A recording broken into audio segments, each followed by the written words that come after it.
Oh, yeah, there's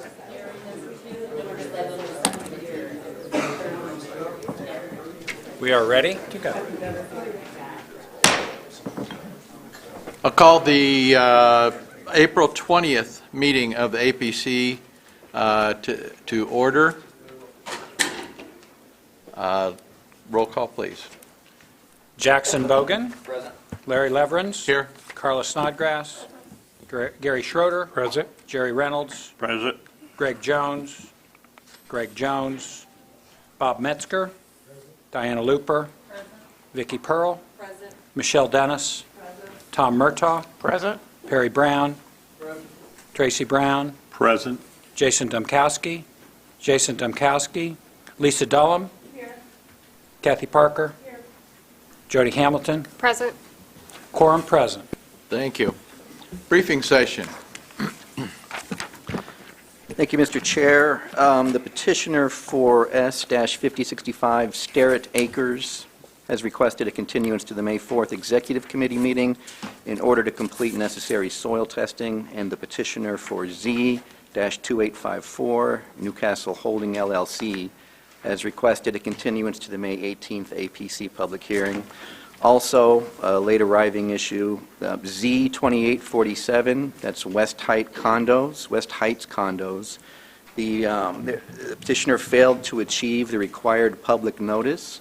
Therefore, that case needs to be continued a month to the next APC hearing. That is, in this case, the second continuance, so it's the second and final continuance. So those three cases. Thank you, David. Approval of the minutes. I move to approve the minutes from the March 16th, 2022 public hearing as submitted. Second. Any additions or corrections? All in favor signify by saying aye. Aye. Opposed? Motion carried. New business, I have none. Public hearing. I'll read Jackson's favorite part here. For those of you unfamiliar with our procedures, the Commission would like you to know the following. When we hear a request to subdivide land, we are only concerned as to whether the actual drawing showing the division into lots meets the technical requirements of our ordinance. The question of appropriateness has already been determined. Anyone wishing to make comments or provide us with information regarding any subdivision petitions will be given the opportunity to do so. When we are hearing a request for a change in zoning, we are trying to determine if the new zone being requested and the uses allowed in that zone are appropriate to that property and supported by the comprehensive plan. With each case being heard, our staff will present its report. Then the person requesting the rezone will be given an opportunity to speak. Following that, those of you wishing to speak in favor of the rezone will be recognized, and those of you who wish to oppose it will have a turn. This will be your only time to speak. The person requesting the action will be allowed a rebuttal. Plan Commission members will then ask questions and finally vote. Please limit your statements to no more than 5 minutes. We ask that you not repeat what others before you have already said. We're a 17-member body, and the majority of 17 is 9. Regardless of how many commission members are actually present, at least 9 votes in favor or 9 votes against are required for our action to be official. If fewer than 9 of us agree to either approve or disapprove an action, that case will be heard again next month. Our vote on a request to subdivide is final. Our vote on a request to rezone serves as a recommendation to the appropriate City Council, Town Council, or County Commissioners, who must ultimately decide on changes in zoning. When addressing the Commission, please state your name and address for the record. Cell phones must be turned off while the meeting is in session. If you need to make a call, please step out of the room before using your phone. All exhibits presented to the Commission become the property of the Commission. I move that there be incorporated in the public hearing portion of each application to be heard this evening and to become part of the evidence at such hearing the Unified Zoning Ordinance, the Unified Subdivision Ordinance, the Comprehensive Plan, the bylaws of the Area Plan Commission, the application and all documents filed therewith, the staff report and recommendation on the applications to be heard this evening, and responses from checkpoint agencies. Second. All in favor? Aye. Opposed? Motion carried. I'm ready to hear continuances.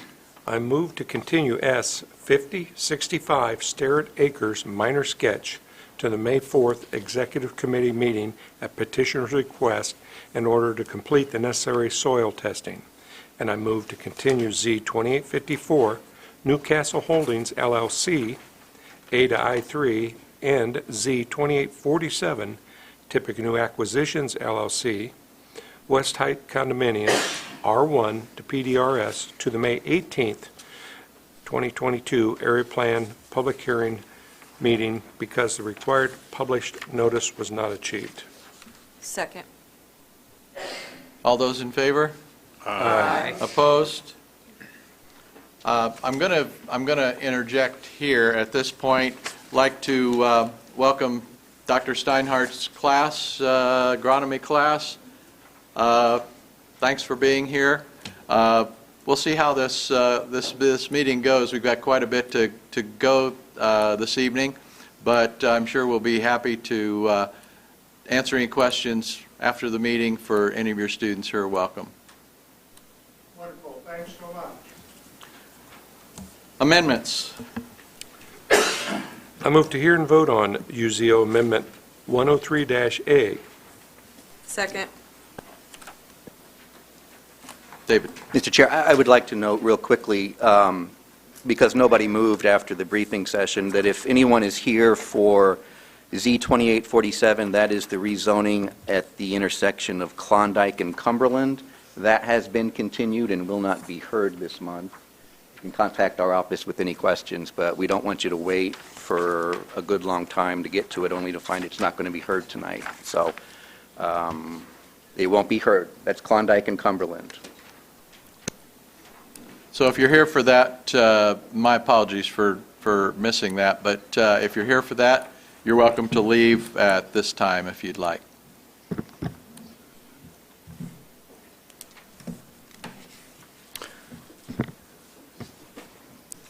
Thank you, Mr. Chair. David Hiddle with the Area Plan Commission here to talk about a proposed zoning ordinance.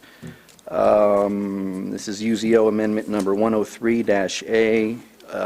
This has been to the Ordinance Committee a number of times and is here for the Plan Commission's review tonight. It involves this structure, which is the old Coca-Cola, I think, bottling plant or factory on the intersection of Salem and 6th Street. This is the site that spurred this. Property owner recently moved a self-storage facility into the building, and it prompted some concern on the part of City of Lafayette staff about the suitability of that use here. Okay.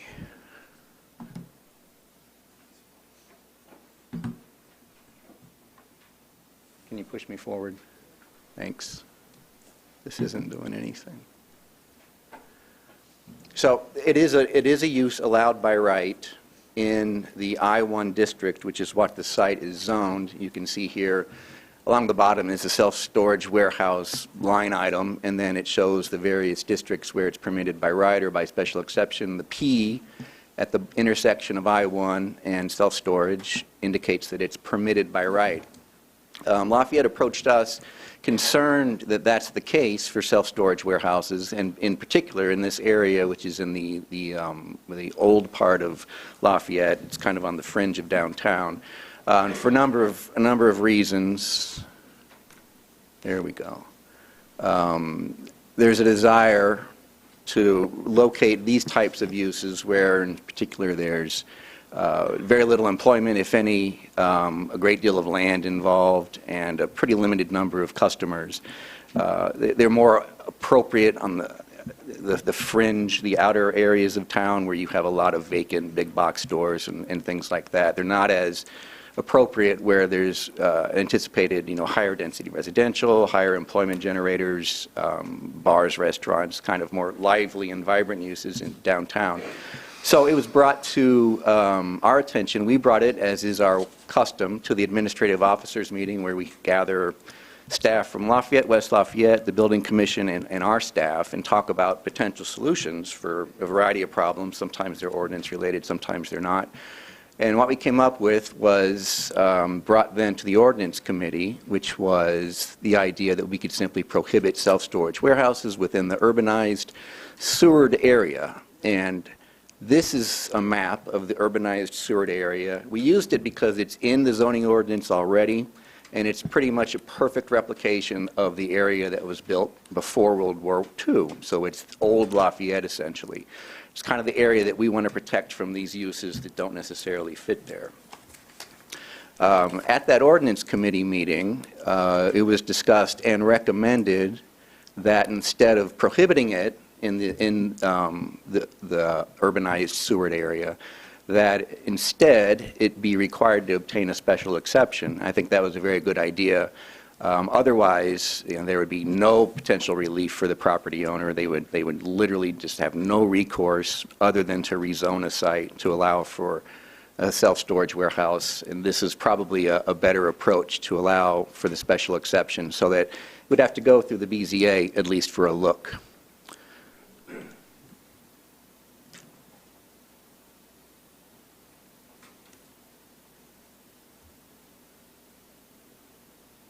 We brought it again the next month to the ordinance committee, and there was another concern raised, that having to do with really the nature of legal nonconforming uses. So the question was raised, what if the property owner didn't know that the zoning ordinance had changed, therefore moving his property, which is in this case self-storage, to the legal nonconforming or grandfathered end of things, and they didn't want to get a special exception, or they didn't know they had to get a special exception.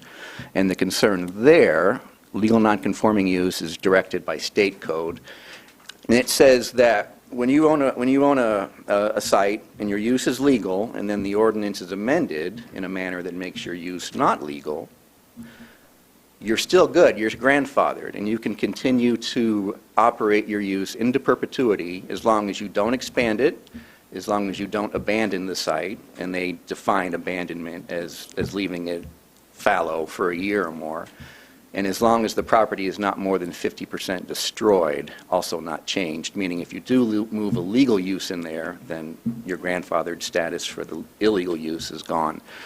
So the big concern there that was voiced at the ordinance committee was the question of the potential for it to be destroyed by fire, by anything that might come along and be destructive. Not only as a practical matter that it couldn't be redeveloped after a fire, but you might have trouble with your lender, with financial partners. They may be concerned that you don't have the right zoning in place.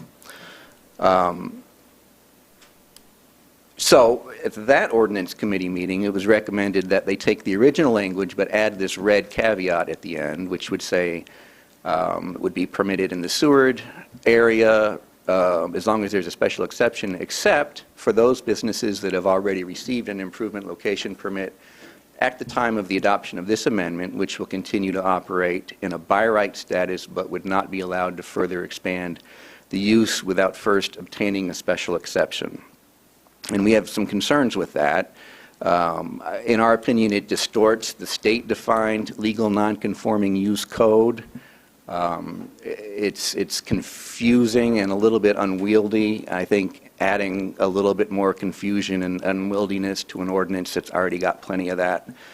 It gives special treatment. This is really the primary one. It gives special treatment to grandfathered self-storage use over all other grandfathered uses, in that it would essentially change, or seek to change, the state code about rebuilding after 50% or more destruction. And in our eyes, it would be unnecessary, as a remedy already exists, that remedy being the special exception. So if you get the special exception, it runs with the land. It does allow for a full rebuild according to a submitted site plan. You can contemplate expansion, so if you get that special exception and you're not sure, the self-storage guy today, maybe he wants to build up a third or fourth floor, you can actually add that to the special exception petition as potential future development so that he wouldn't have to come back and get another one. So that's something that can happen. And the special exception statutory findings are very lenient, so it's not a hard test. I think that those who've been here longer than me, and I'm looking at one of them, suggests that maybe you can count on one hand the number of special exceptions that have ever been denied by the Board of Zoning Appeals. So we think that that is a valid and very reasonable remedy for anybody who is aggrieved by this amendment to the zoning ordinance, and it's easily obtained. There was also some special concern raised about this particular site, this particular owner, and how it would impact him. And I'd spoken with his counsel, and I think he's here tonight, actually, the owner. And when we had a conversation about this on the phone, it was our staff, his counsel, Chris Shellman, and the owner, David, the last name escapes me. There was comfort with the idea of getting a special exception, and it was a matter of finding out from his lender whether they needed a special exception or not. So in this particular case, they were comfortable with that as a remedy to this situation, the complications that he would encounter as a result of this proposed amendment. So at the end of all that, you have really two different recommendations in front of you. The one that came from the Ordinance Committee, which is this language here, that again would add this caveat, this asterisk to the legal nonconforming use language that would sort of, I think, throw it into relatively nebulous legal territory. And then the simple one, that was originally requested by the City of Lafayette and that staff is supporting, which requires the acquisition of a special exception for a self-storage place in an urbanized Seward area. This is the path that's left. So right now, it came from the City of Lafayette, it's gone to the administrative officers, it's been to the Ordinance Committee, now it's at the second to last stage, the Area Plan Commission. So there's a little bit of a relationship here between what happens next. You will make a recommendation which will go to the Lafayette City Council, which is the legislative body here. They will accept, amend, or reject your recommendation. If they accept it, it's done. If they amend it or reject it, it comes back to the Plan Commission. And you really do the whole thing over again. There's a time limit, but there's not much else instruction given by state code as to what you do with that exception or rejection. And then it gets sent back to the Lafayette City Council, and then they make their final determination. This is a path that we hadn't really had to unearth before, I think, Ryan, at least in the recent past, as far as how these amendments travel, specifically when they come from a city, a body other than APC staff or the Area Plan Commission itself. So we have familiarized ourselves with this path. I think that's it. It's a complex thing that I thought I did a better job of making less complex, but now that I've just presented it to you, it doesn't feel like I did. So we'd be happy to answer any questions you might have. Dennis is here from the City of Lafayette. He was sort of the originator of this issue and might answer some questions about how it came to be. Otherwise, would be happy to answer your questions. Yep. So I have a couple questions. One, this is only City of Lafayette, not West Lafayette? West Lafayette's comfortable with it. So, Okay. yeah. And how many properties do we think this is going to impact? We know of the one.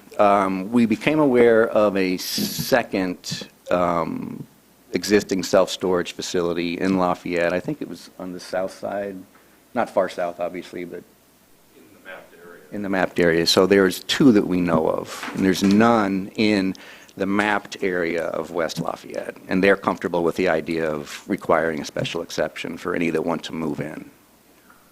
So we would be doing this for West Lafayette as well? Do I Yes. understand that right? Okay. Yes. Okay.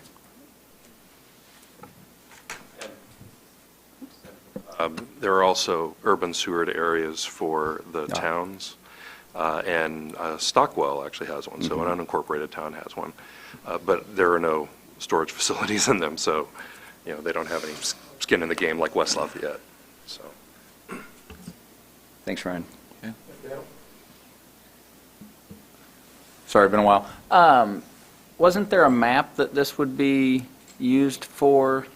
It's not the entire city of Lafayette, correct? Right, it's, I just Here. wanted it for clarification purposes. and the red star is over the subject site that sort of initiated the whole thing.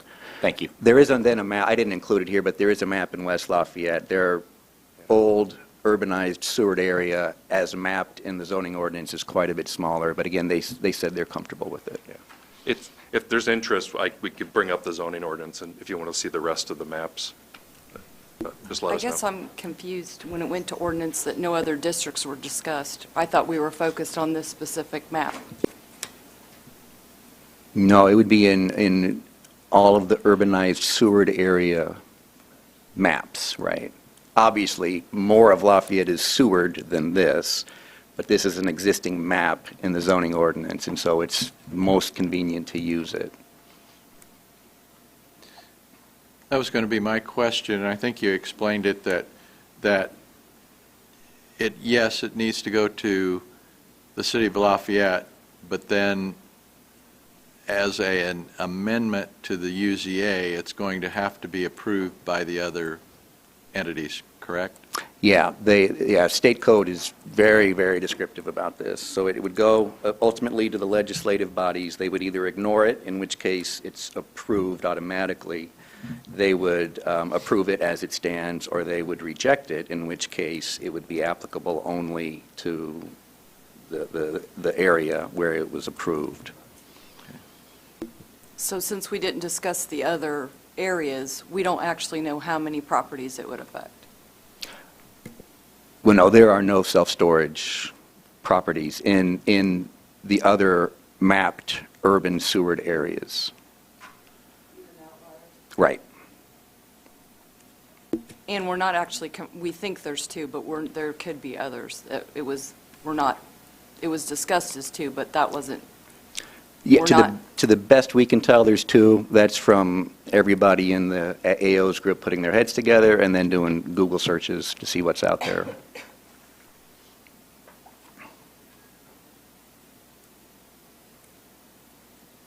Okay, thank you, David. Thank you. I'm going to ask if anyone in the audience has any comment, would like to make a comment.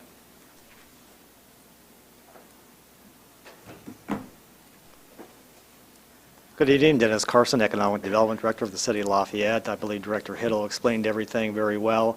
Again, the first amendment that was passed in January is the one that we support and the one we asking for your support as well, too. So I'm happy to answer any questions, though. Dennis, so this amendment here, we do not support. Is that what you're telling us? No, we're asking for support of the first amendment that was passed in January in the ordinance committee, which would, this would be a legally non-conforming use by special exception. Okay.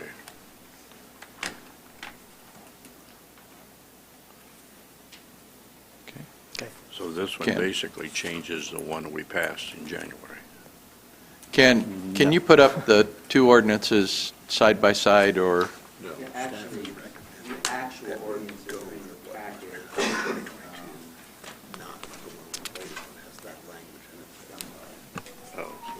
The actual ordinances are in your packet. The first one is Yeah,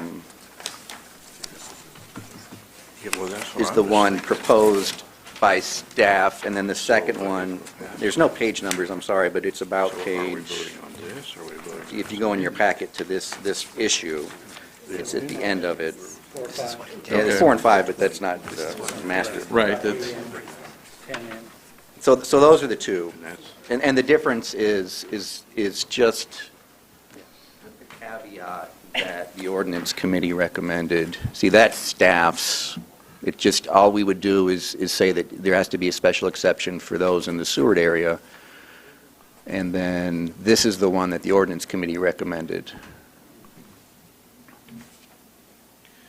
The difference being the red part. okay, thank you.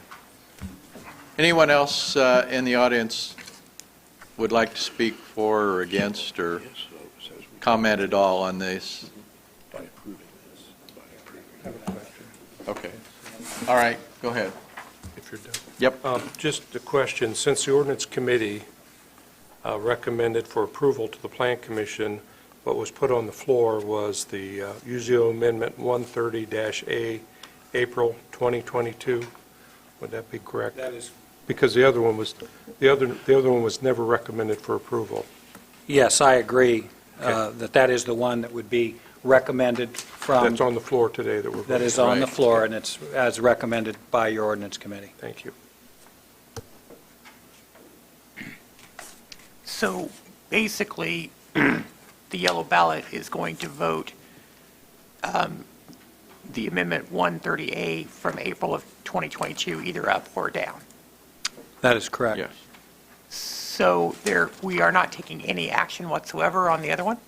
Not at this time. The only thing on the table now is the one from April. Okay. I mean, you have the option to do what you'd like with the other one, but right now, what's on the table is the April Okay. version. Is everyone clear on that? That was clear as mud. All right. Can you put up the one that we're voting on is not that one, right? It is It down. is that one. That's it. It is that one. Okay.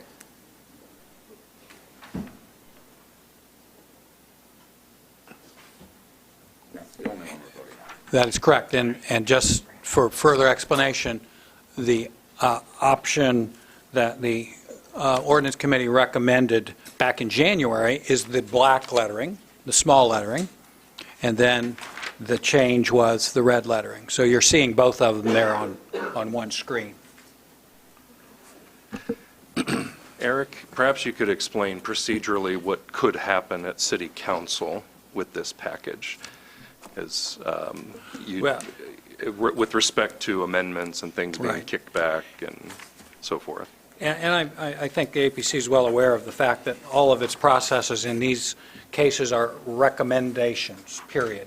And that happens all the time, that you get a recommendation that goes to the council, and often, but not always, they approve those recommendations. But it's purely up to the council. There's a process that has to come back if it gets amended. But the bottom line is, the legislative bodies, in these cases, always have the final word. Every single legislative body in the county would have the final word.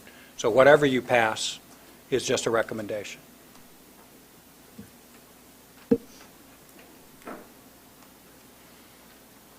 Any other comments, questions? Michelle?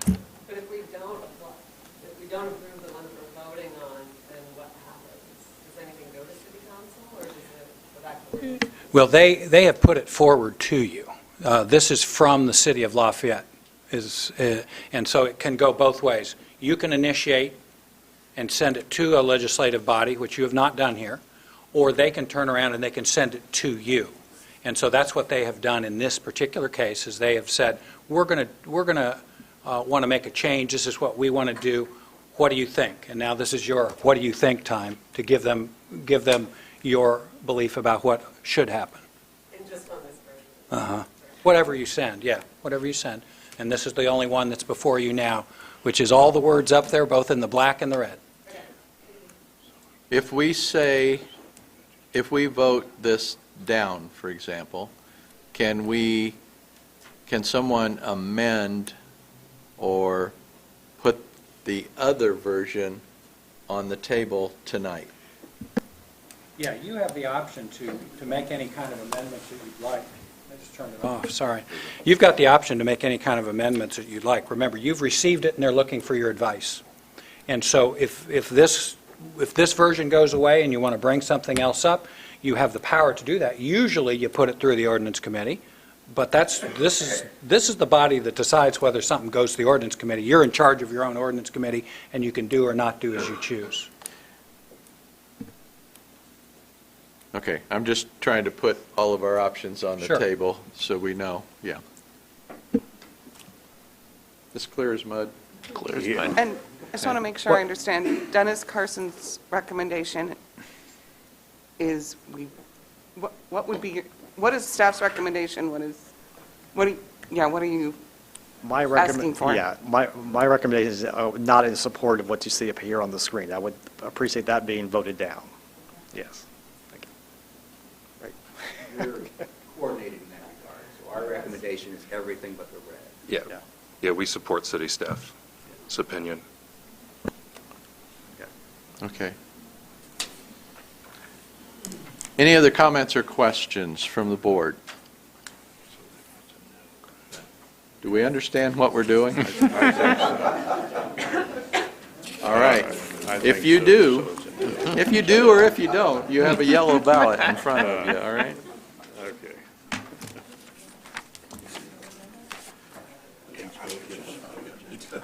Because it says here Hey, Ryan, are one you collecting? thing, and then here it says that's another. different recommendation. Yeah, and that's what I was wondering,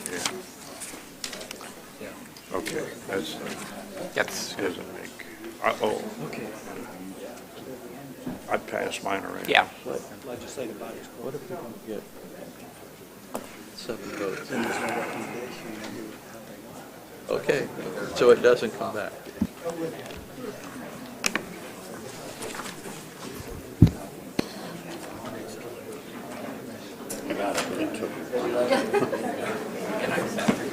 Well, I was going to say, I did too, and I don't remember how.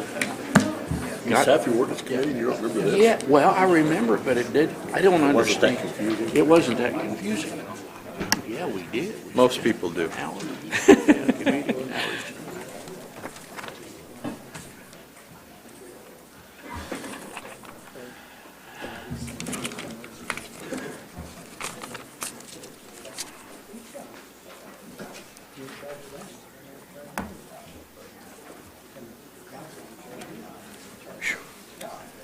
I think.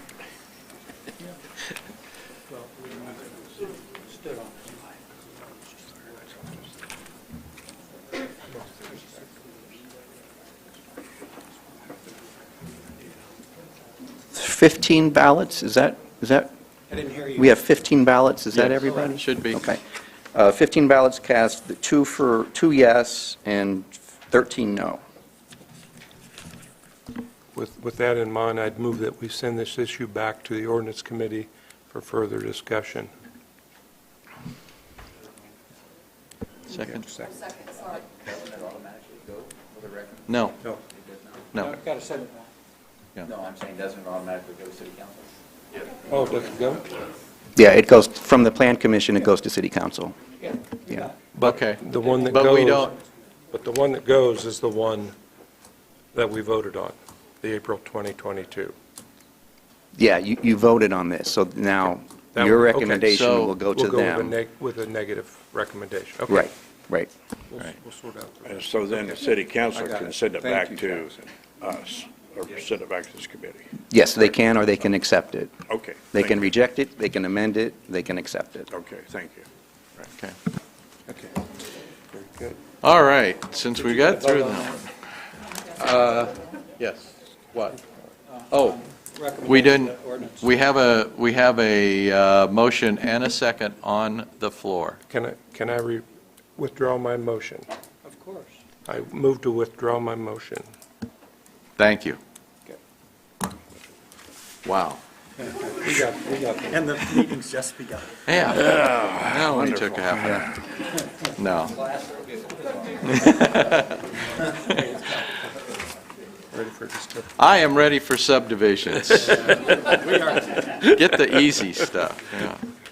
I move to hear and vote on S 5064, Discovery Park District, 3rd and McCormick, major preliminary. Second.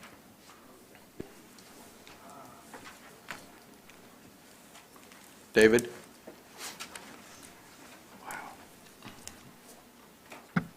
Thank you. S-5064, this is a major preliminary plat request. It involves a 3.11 acre site zoned R4W, that's multifamily West Lafayette. In fact, it was just recently rezoned to that, and it's in the Discovery Park Overlay District. It contemplates a 402-unit, single structure, just west of campus. It would essentially serve as a dormitory, although it wouldn't officially be on campus, and this is a one-lot subdivision. It does meet all of the subdivision requirements, and staff is supportive. I would note one thing, kind of a late arriving discussion between staff and the petitioner. Condition number 2, which reads, "American Suburban Utilities, Inc. shall approve the sanitary sewer plans," will be deleted, and it's in everybody's opinion that the remainder of the conditions take care of the sanitary sewer issue. So with that, staff is supportive and would answer any questions that you might have. Thank you. Does the petitioner or petitioner's representative wish to make a presentation?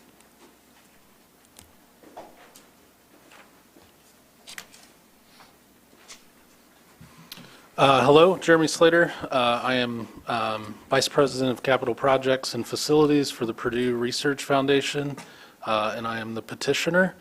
Luckily, this is pretty straightforward. Staff report makes this one nice, clean, and concise, so I will be available, as well as I've got representatives from engineering firm, the Schneider Corporation, to answer any questions that you may have about the project. Thank you, Mr. Lee. Does any member of the audience have or wish to make a comment on the petition? Are there questions from the board, the commission?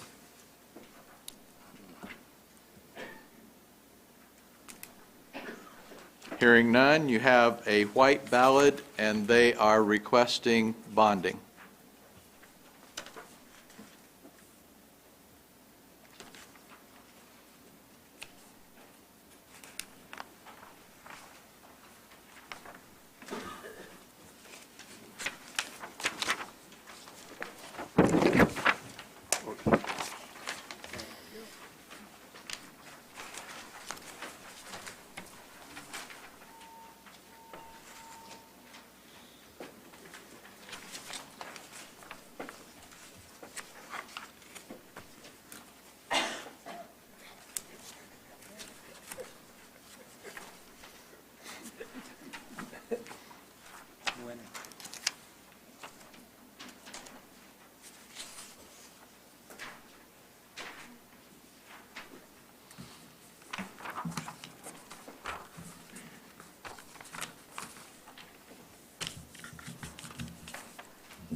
For subdivision S-5064, 15 ballots cast, 15 for conditional approval.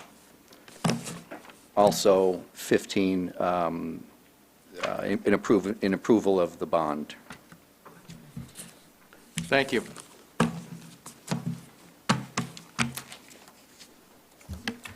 I move to hear and vote on S-5066, Meeks Minor Subdivision, Phase 2, a replat of Meeks Minor Lot 2, minor sketch. Second. David. Thank you. S-5066, this is a request for a minor subdivision. It's going to be subdividing the original Lot 2 of the Meeks Minor into itself 2 lots. That'll be 2A and 2B. This is just west of the on-ramp to Interstate 65 going south, and just south of South Street or State Road 26. Unimproved except for in the southeast corner, there's a wireless transmission tower that is zoned I-1, a little tiny speck of I-1 zoning there. Otherwise, it's all zoned HB for highway business, so this would allow for a new development. I think the petitioner can tell you, I believe it would be for a new hotel. It does meet all of the subdivision requirements. They've not requested any subdivision variances, and therefore, staff is supportive as requested. Thank you. Does the petitioner or his representative wish to make a presentation? Good evening, Patrick Williams. I'm with T-Bird Design, 105 North 10th, Lafayette. here representing Meeks Real Estate Holdings. We concur with all staff's comments, and we respectfully request your conditional approval. If you have any questions, just ask, and I'll do my best to answer. Thank you. Thank you. Does any member of the audience wish to comment on this petition? Hearing none, any questions from the board?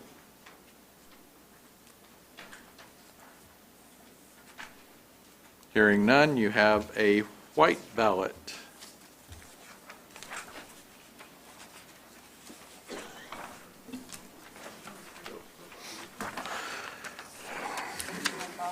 No.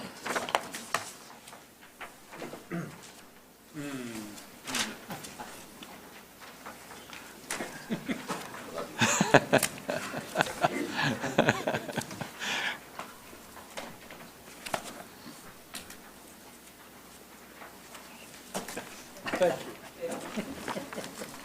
You're running out. Thank you.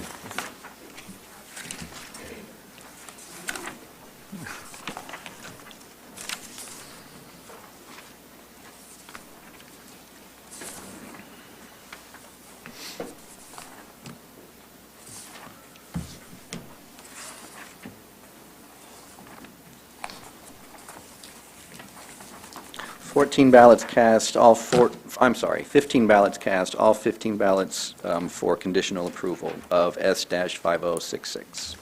Thank you very much. Rezoning.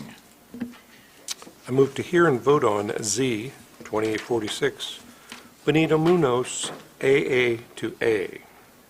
Second. Larry.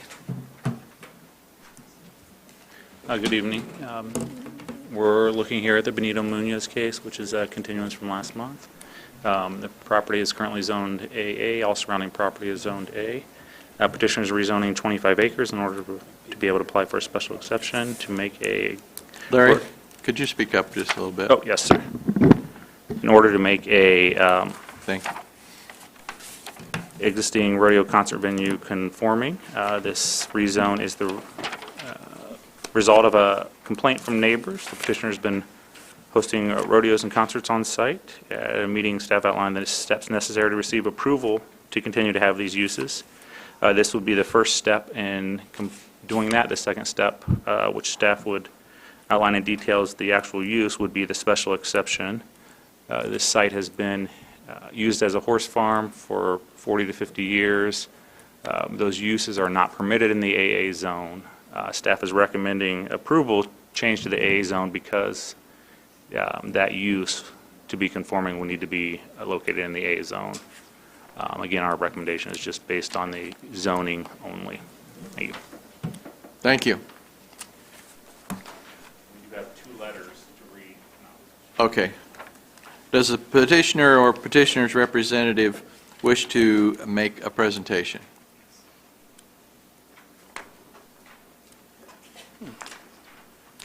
My name is Gay Martin, and I'm Benito Munoz's accountant. I've worked with him for approximately 20 years. He's a good businessman. He's owns property here in Lafayette. He has a business in Frankfurt. Seward, I'm sorry. And he's trying to do something for the community here by starting this up. The property that he bought, it was implied that it would be grandfathered in, that they could do rodeos and different events on that property, and we found out that it wasn't grandfathered in. The people who had owned it before it had other events that went on there besides just it being a horse farm. So what we're trying to do, we do have letters. I did not know they were supposed to be in by noon today. I just came out of tax season. I don't know all the rules. But I'd like to present these to you so you guys can read them from people who are in favor of having this venue and having it changed over.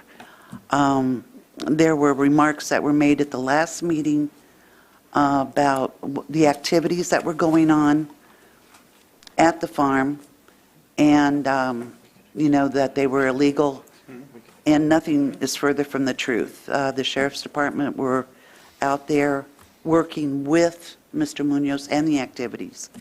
And he's a family man. A couple of his kids are here. And it's a good working family. And I think it'd be something really good for the Lafayette community. Can I present these to you guys? You can, and Who are just, you gonna This gentleman right here. Thank you, dear.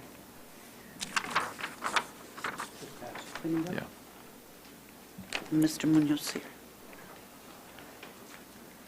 Hi, everyone. My name is Benito Munoz. Like I said last time when I was here, I don't know what to say. But I believe, I got here when I was I got here in 1982. This is where I grew up. This is where I went to school. Since then, I've been working 24 hours a day. We have several business here in Lafayette. We also have a business in Frankfurt. And I feel kind of offended last time when they said that there was an illegal activities, which I don't have. I don't need. I don't have to do that. My sales are in the car lot. They over $27 million a year. And I got the proof. If anybody wants to see it, I don't think I want those $27 million or for doing something that's not good. I think I'm a smart guy. Last year, we have several events where we bring people from Chicago, Ohio, Kentucky, Atlanta, Houston too. So we believe that if we can do a good business and have everybody happy, we be glad to clean our road 400 from where the event is to 28 highway is, side from side, cleaning up. We even can, we usually close at 10 o'clock at night. We can even close at 9 o'clock if you guys want to, or, I'll be glad to work with you guys. And the thing is that we already have, since last year, I don't know, this is what's going to happen. We have money invest on bands over $100,000 that I really don't want to, I don't want to lose it, because that's a lot of money to me. And I don't want to lose those $100,000 and all this event, 6 events that we have this year. But that's totally up to you guys. But I believe that, I'm a good, hard-working man. Like I say, I don't have to do nothing illegal. I bring my kids this time, so they let you know more. They probably can explain you guys better. But like I say, I believe that we can bring different tourism to Lafayette, over 2 million people every year. And I believe it's good for restaurants. I believe it's good for a gas station. I believe it's good for everybody, especially for Lafayette City, because I love Lafayette City. This is where I live for too many years. So, please touch your heart. And like I say, I want to do this if you can. If you don't, that's totally fine. I don't want to make anybody mad, but I think I have rights. I believe so. But that's totally up to you guys. And I also bring a good man. He's a Chambers Commerce president, I believe, and he's going to hear and talk to you guys about this. Thank you, everybody. Yes. I'm Shan Sheridan with the Clinton County Chamber of Commerce and Economic Development, also served on the BZA and the area plan, so God bless you all. I can tell you, it's a tough job. So I'm not going to enter anything to an exhibit because I need to take this back, and we've got our own things that we're trying to get worked on. But Mr. Munoz has been a strong business partner in Frankfurt for many years. We can tell you that We greatly appreciate his partnership and collaboration with the chamber. He has pretty much done everything that he said when he has buildings or any type of changes that go on in his establishment that need to be addressed. He normally pretty much steps up and does what's right. I will say that we are working with Mr. Munoz on another event venue in Clinton County. We are at that process, going through all of the steps, but I can tell you that we're excited about it. We have a very strong Latino community in our county, and we think that it's going to be a great opportunity for Clinton County and for the region, actually. So we certainly hope that you would look at this favorably. But I think tonight, Mr. Munoz was very, I will tell you, he came to me and he very emotional that he felt like he was being brought into a negative light. And he just wanted to make sure that there was some folks that were sharing on his behalf. And I can tell you, we've known him for several years over in Frankfurt, and we've not had any issues. And we're grateful that he's a businessman in Frankfurt. Be glad to answer any questions that you may have.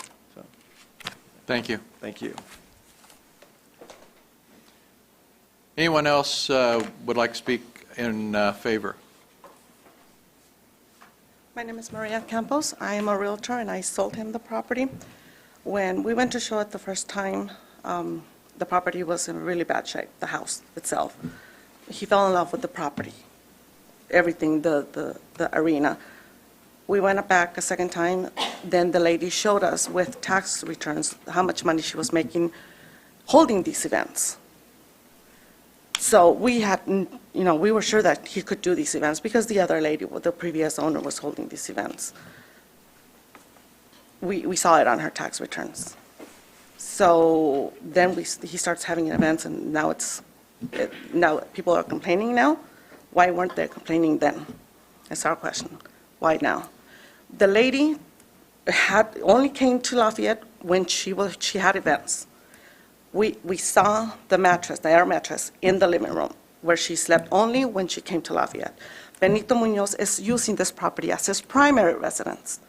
He's remodeling it. He's restoring the whole thing. There were 2 buildings that were falling apart. He's restoring everything. He's making this property beautiful again, where he holds the events. So he lives here. This is his primary property.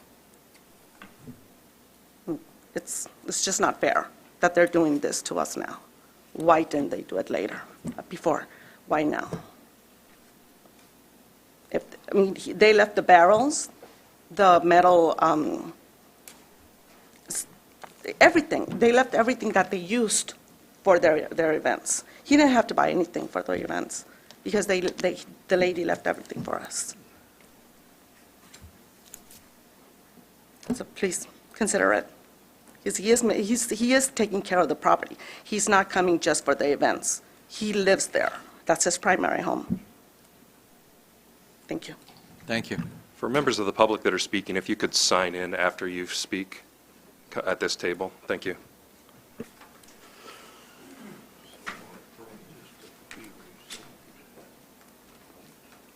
My name is Diana Garcia, and I come here in support of Benito.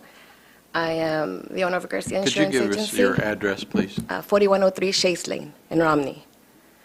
I'm a small business owner here in Lafayette for 18 years, and I'm also his neighbor. I own around 9 acres north of his property. And when I found out that he had been denied twice, I said, why? Me and my husband, our family, have been to his events. They're family friendly. The security was thorough. They opened the doors to our vehicles, check if there was any arms. My husband has a permit to carry. They did not allow him to go inside with a gun. Send us back home. And the musicians that he brings for our community are surprisingly famous. Nobody you would expect to see in Romney. So as part of the Hispanic community, we are very proud of him and of the accomplishments of him. So I'm just, in my house, if I'm inside, I can't hear anything. And I'm probably the closest house to him. And if you're outside, of course, but there's like a 69 acres between us and him, 100 acres over here, 160 acres over here. I don't see the problem. Of course, it's not George Strait or Bruce Springsteen, but to us, it's very good music.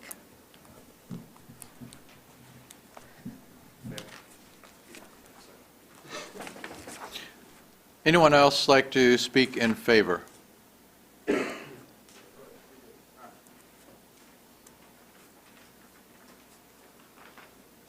I'm Randy Young. I live at 8949 Tyler Road, Battleground. I'll be brief. After reading the APC staff report, it occurred to me that Mr. Munoz's petition is only to reclassify his zoning to conform to its current use, which is definitely not crop production. The staff report states that the property hasn't been used in that capacity for 50 years, so in my opinion, this petition request is completely reasonable, and the APC staff report concurs. The separate issue of a special exception for rodeos is more properly the domain of the BZA to decide. APC staff correctly pointed that fact out in their report. I ask that this board stick to its proper duties and let the BZA deal with any special exception petition that may be filed at a future time. Thank you. Thank you. Anyone else speaking in favor? Good evening. My name's JB Love. I'm with Anytime Outhouse. We were helping Ben with his events last season with temporary facilities for the events that he was holding. We've actually been to this property for prior events, and the level of maintenance has certainly, he has certainly increased. Before it was getting pretty run down. He's certainly made a lot of improvements and takes care of it well. When we go back post events to pick up our equipment, all the trash has already been picked up, everything's already been pushed back aside, reorganized, and seems to be the way you would leave it at your own house. So from a utility standpoint, from the strictly utility side of things, seems to be very well taken care of. He orders enough facilities from us to take care of what's occurring there. And from the brief interactions I've had during the events, they're right. There's security everywhere. There's kids everywhere, and appears to be a very family-friendly occasion. Thanks. Thank you. Anyone else want to speak in favor?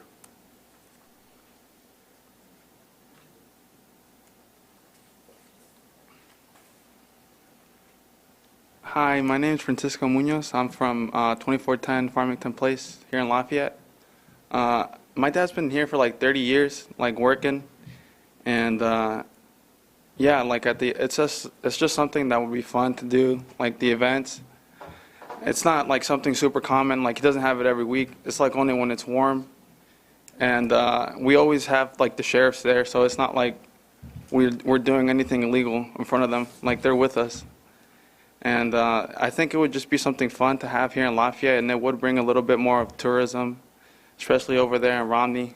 And I'd like for you guys to consider it. Thank you. Thank you. Anyone else?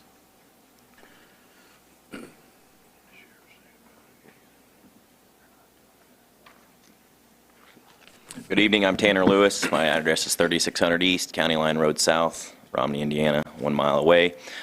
Just want to touch base again on some of the noise that they had talked about. I know he was willing to kind of concede on a lot of things and maybe try to work with it, but I'm 1 mile away, and I understand a lot of people are closer, but from 1 mile, there's no party that you can't hear anything. We've been there before with our kids. I think there was probably more than 50 or 60 employees that were local people that he brings into these events to take care of everything. So something to think outside of the box, I guess, that there's some jobs that he's presenting when he does have these events as well. So thank you, guys. Thank you.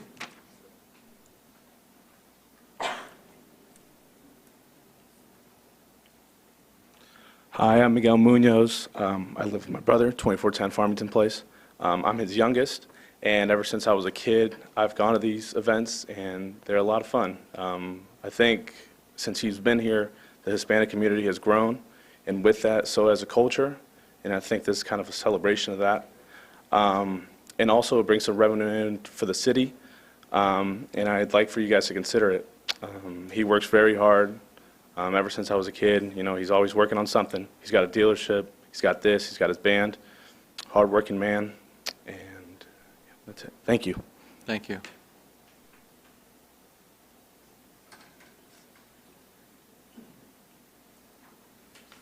Hi, I'm Benny Munoz. I also live in 2410 Farmington Place. I'm the middle one. So, my dad's been working really, really hard all his life, and I've seen him, you know, grow up. I know he was born really, really poor, and he's worked his way up. And I feel like he really, really deserves this.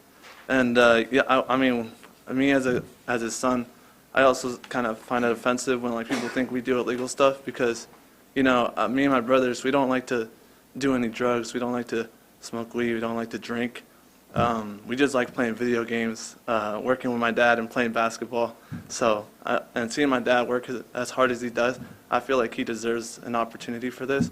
And I've been enjoying going to these, and he has such a great reputation here.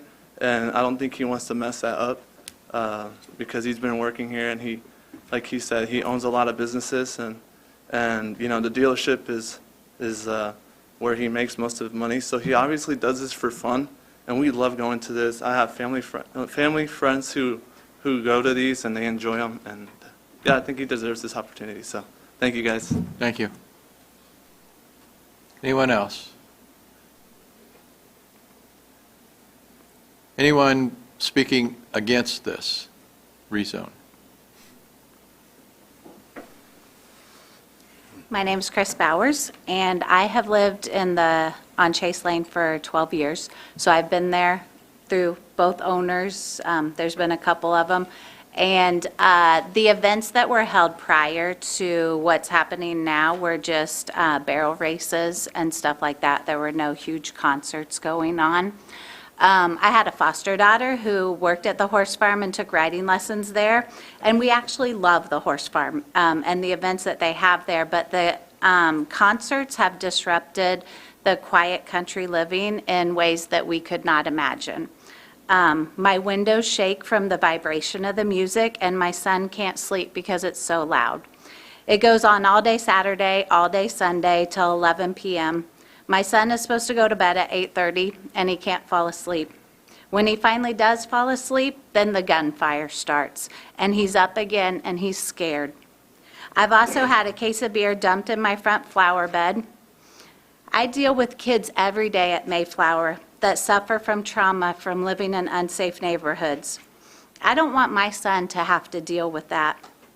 I'm asking that you vote no to this rezoning request and let the horse farm run the way it has for years, just as a safe, family-friendly venue without the concerts. The concerts are bringing in people that make it unsafe. And I'm not saying it's everybody, and I'm not saying it's Mr. Munoz. I'm saying that there's too many people, and when you get that many people together on huge concerts, there's gonna be unsafe activity. This is our neighborhood. I've lived here forever. There's lots of children here, and it's unsafe. The rapid gunfire is not okay. So I just ask that you just say no to this.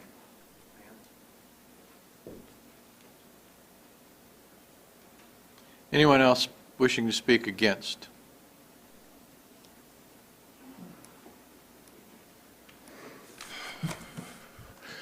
My name is Jim Lutterdow. I live right across the road from this property on the north end. I think this should be denied for the following reasons: the noise, the trash, and the traffic. Road 400 East goes from Highway 28 south, and there's no paved outlets from that road. It's all the roads that lead away from that are gravel. At a couple of their functions, the traffic was backed up from their farm all the way to Highway 28. So the area is just not appropriate for the kind of functions that they intend to hold. So traffic, noise, trash, it's not going to work. Thank you. Thank you. Mr. President, we do have two letters in opposition as well when you're ready for them. Yes. Anyone else wishing to speak against?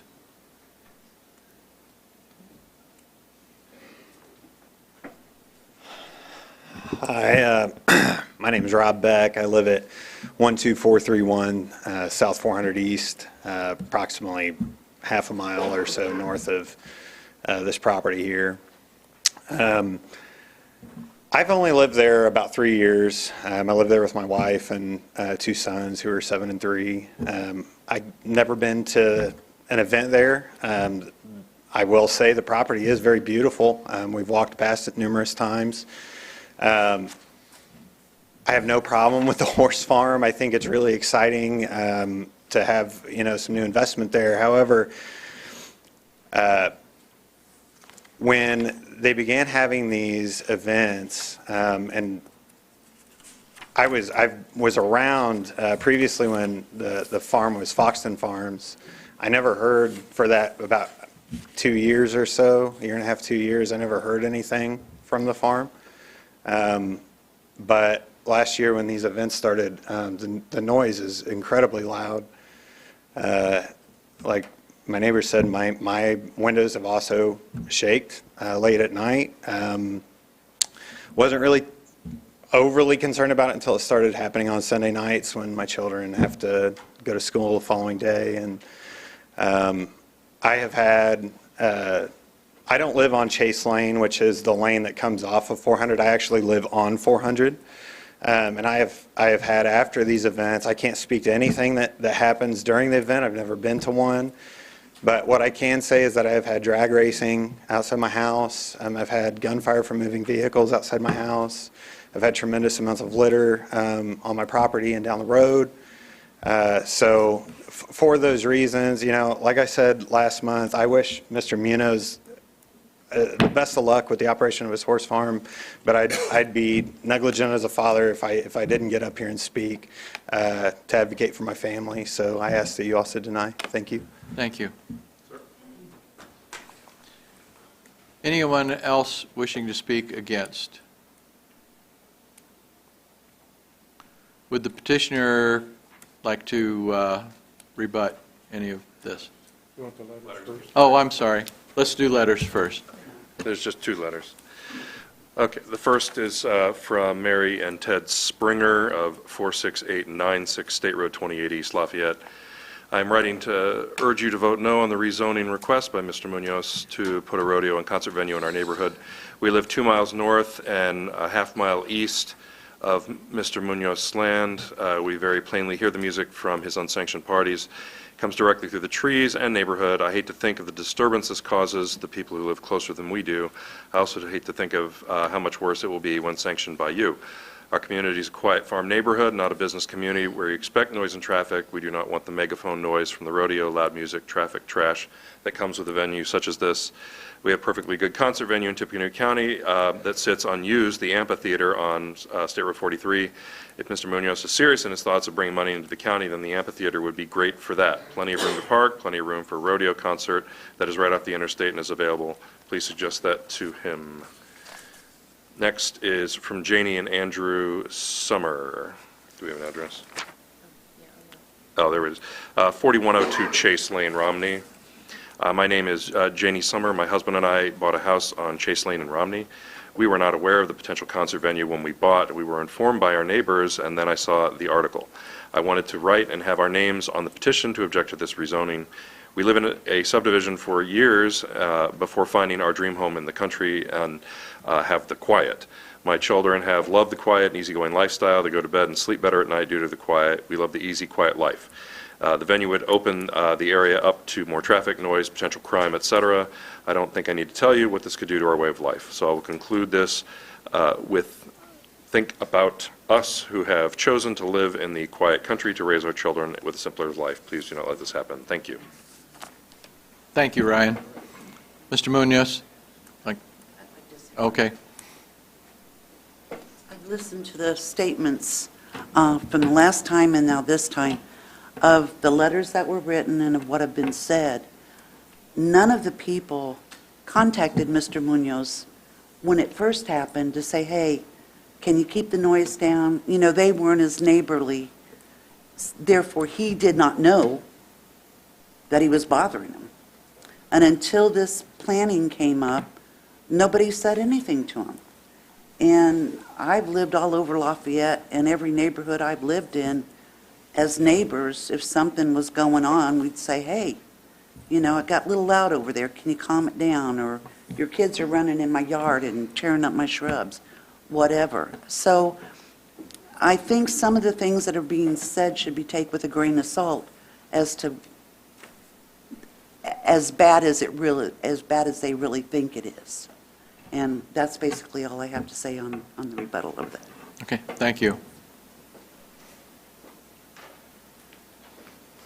Yeah, I heard since last time too that everybody complains about the noise too high.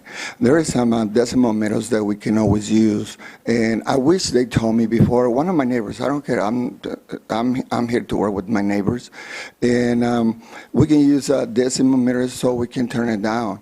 We not even have complaint from sheriff department or anything like I say, or any security saying, hey, you know, my neighbor, your neighbors is saying that the music is too loud, because we work with that. Like I say, I mean, this is where I grew up, this is where my family is, and I'm willing to work with everybody, you know.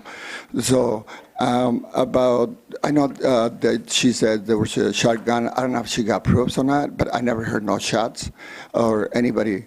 Like I said, like the other lady says that we check for everybody to not have a gun inside, or if they do, they got to have it in the car, and they got it, you know. We don't want none of that. We want our neighbors to be safe too. Like I have two little kids too.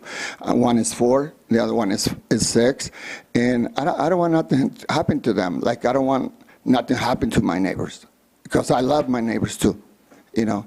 So, but that's what I'm going to say. I mean, we can always work with something. Like I said, we can clean up the roads from all the way from 28, both sides, after the event. If something happened, I mean, or any neighbor have any complaints, he can stop at my house and tell me, you know, this is what's going on. And that way we can keep everybody happy, you know. Because, like I say, I think it's a good business for Lafayette, and I think we can bring a lot of nice people to Lafayette too. And we can make good money out of this, you know. But that's all. It's up to you guys. Thank you, everybody. I know this is going to be your last time, good or bad. Thank you, and God bless you. Thank you. Any questions from the board? Excuse me, I had a letter and it didn't get read, and I was at the meeting last time. I did as well as last time, because I wouldn't make the first meeting, my letter wasn't ready either. And I wasn't able to attend the first meeting, so I wrote a letter, and then this was continued. And had I known my letter wasn't going to be read, I would have spoke. I'd like that opportunity. Do you have? Do you have, right? I submitted a letter on time. The letters that were submitted on time last time were read. Were read last time. And then we had 2 more that were submitted on time for today's hearing. So. Yeah, there's new people here, and I'd like to read mine, if that's okay. That's not up for me to decide. That's up for the commission president. Once they're in, they're in, and yeah, so that's it. Just, pardon? they're here, they can speak, right? Sure, you can speak. Okay. Or if you want them to. You know, we had that opportunity. I tried, but I didn't know they weren't going to read Okay. my letter. All right. I'll allow that. Thank you. I really appreciate it, and I wasn't trying to mess up the batting order here. My name is Matt Bowers, and I live at 4020 Chase Lane, Romney, Indiana. And I had a nice conversation with Mr. Munoz after the meeting, and that was the only conversation I've ever had with him. I've walked our dog past the horse farm and met his wife, and they seem like a nice family. I have no issues with Mr. Munoz, and I want to get along with our neighbors. So please, I hope for his family that they all understand that I have no issues with the family or the horse farm, and I wish them the best. My concerns are, this letter is to oppose the zoning request by Mr. Benito Munoz from AA to A with the anticipation of filing a special exemption to do rodeos, concerts, and to serve and sell liquor. I understand that this is not the special exemption hearing. I do know that the end game is to go from the AA to A for the special exemption, which is why this zoning should not be approved to facilitate the special exemption. Below are several reasons why this zoning petition should not be approved and pave a way for the special exemption. There's current disregard for following the law. The concerts have already been going on this past summer and fall with very loud music that can be heard from homes with their doors and windows shut within a mile away. The Sheriff's Department should have records of several complaints. Liquor has been served without a license. Liquor has been served to minors. Racing at excessive speeds on 400 following the concerts. And again, the sheriffs that are there, they're monitoring the parking lot. They're not inside the facility with where the liquor is served and everything else. They are strictly just out in the parking lot.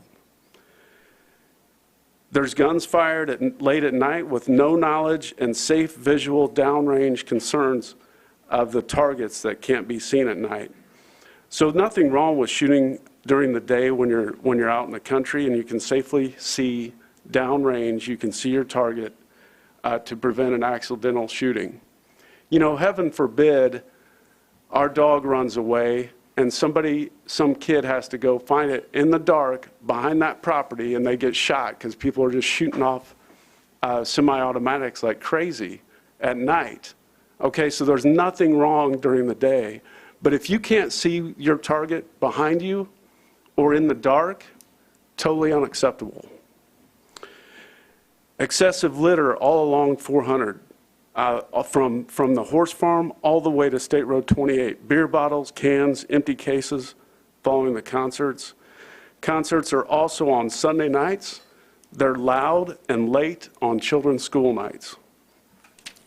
Allowing Zone A with the intention of Mr. Munoz or Mr. Munoz to then file the special exemption is not in the best interest of Tippecanoe County, the surrounding community, and the neighbors in regards to public health, safety, morals, and general welfare. If you look at the petition, all those issues are questioned of a petition. Final comments, I wish Mr. Munoz success with the operation of the horse farm. We love horses and being out in the peaceful, quiet country. In the past, we would work in the yard on a weekend, and every once in a while you could hear a faint rider, Billy Bob, 9.2 seconds, very faintly. And it was a barrel race, and that was it. These concerts, and that was in the afternoon, and then it was done. So currently doing a barrel race is fine. Let them continue to do that. What they're asking to do is completely, it's not a facility set up for that kind of traffic, for that kind of noise in that kind of neighborhood. Chase Lane is a little subdivision, and it used to be part of that property. If you look on the map here, this needs to zoom out a little bit. I'm sorry. I probably messed it up. You got about 10 seconds, sir. All right. Anyway, okay. Thank you. So right here is Chase Lane and this subdivision of 8 or 9 houses. There's houses here. Your 5 minutes are up, sir. Okay. I appreciate it. Thank you. Thank you. Well, let's make sure we're not All right. having more letters. Okay. Do we have anyone else that had a letter and didn't get read or didn't get read last time or this time? I did, sir. Everything's been addressed that I would speak to. So Okay, thank you. All the events. Microphone. Oh, sorry. I processed the wine and beer permits for him under his name and my name. So all the events have the permit for wine and beer. And I can show them to you if you would like. Okay. Thank you. Now, any questions from the board? So, Lisa? yeah, are we talking about every weekend? Are we talking about 2 a summer? What type of a, how often is this happening? Is this a commercial? Or- Approximately 6, like every 6 during the summer, between summer and fall as well. And is there anything, yeah. Approximately 6 is what you've had? Mhm. And is there anything that we could, that if you decided to have them every weekend and you wanted to have it, there's nothing to stop No, I that, don't think, right? I don't think the plan is every weekend. No, no, Okay. no. The plan is like 5 or 6 during the summer and the fall only. So it's not every weekend, and it's not Saturday and Sunday. It's either, most of them Sunday. Yeah. And like yeah. he But said- we can do it on Saturday. That way we don't bother the neighbors. If it's especially better the for kids. everybody, we can do it on Saturdays. And it's up early at 9 o'clock. To stop at 9 or 10, whatever you guys decide. If that's enough, it's 9 or 10. But we don't have any authority to do that, right? No, We're this just is, a what general- yeah. we're Okay. doing tonight is just the rezone, Okay. okay? But just so you know, we're willing to work with everybody. If 9 is better for everybody, then we'll go to 9. If 10 is fine, whatever the neighbors want, so we can all be happy. Thank you. I'm sorry, after you sit down, I have to think of a question, but on these events, are we talking about, 500 people? How many people attend these events? Between 300, 400, because not everybody comes at the same time. People come, enjoy the music, the food, and they leave. And then some other people come. So it's not everybody at the same time. Okay, so it's not a concert where folks are sitting No. down and, okay. No. It's, There's music, a rodeo, and then, like I said, people come and go at different times. and is everybody parking on site? Yes, Okay. yes. So nobody's Yes. parking along the county No, road? no, no, no. Everybody parks inside, and there's people directing the parking so that everybody has enough parking and parks right. But most of the events take place outside? Yes. Okay, not inside. Most of them did. We did one rodeo inside, but it was too hot and crowded, so, outside, yes, outside. Okay, thank you. Any other questions from the board? Okay, hearing none, you have a yellow ballot, please.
We have 7 votes recommending approval and 8 votes recommending denial. That non-conclusive vote will pass on to the county commissioners as is.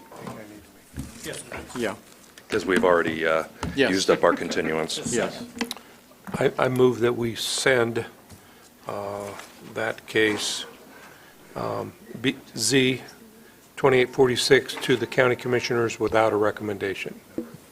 No recommendation, thank you. Okay, I have a motion and second. All those in favor? Aye. Opposed? Motion carried. So that will go to the county commissioners with no recommendation. next. I move to hear and vote on,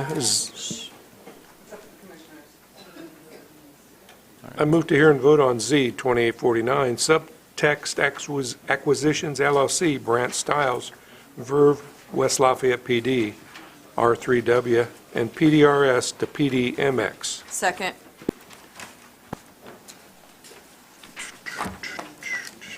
I have to catch up here. All right. Ryan.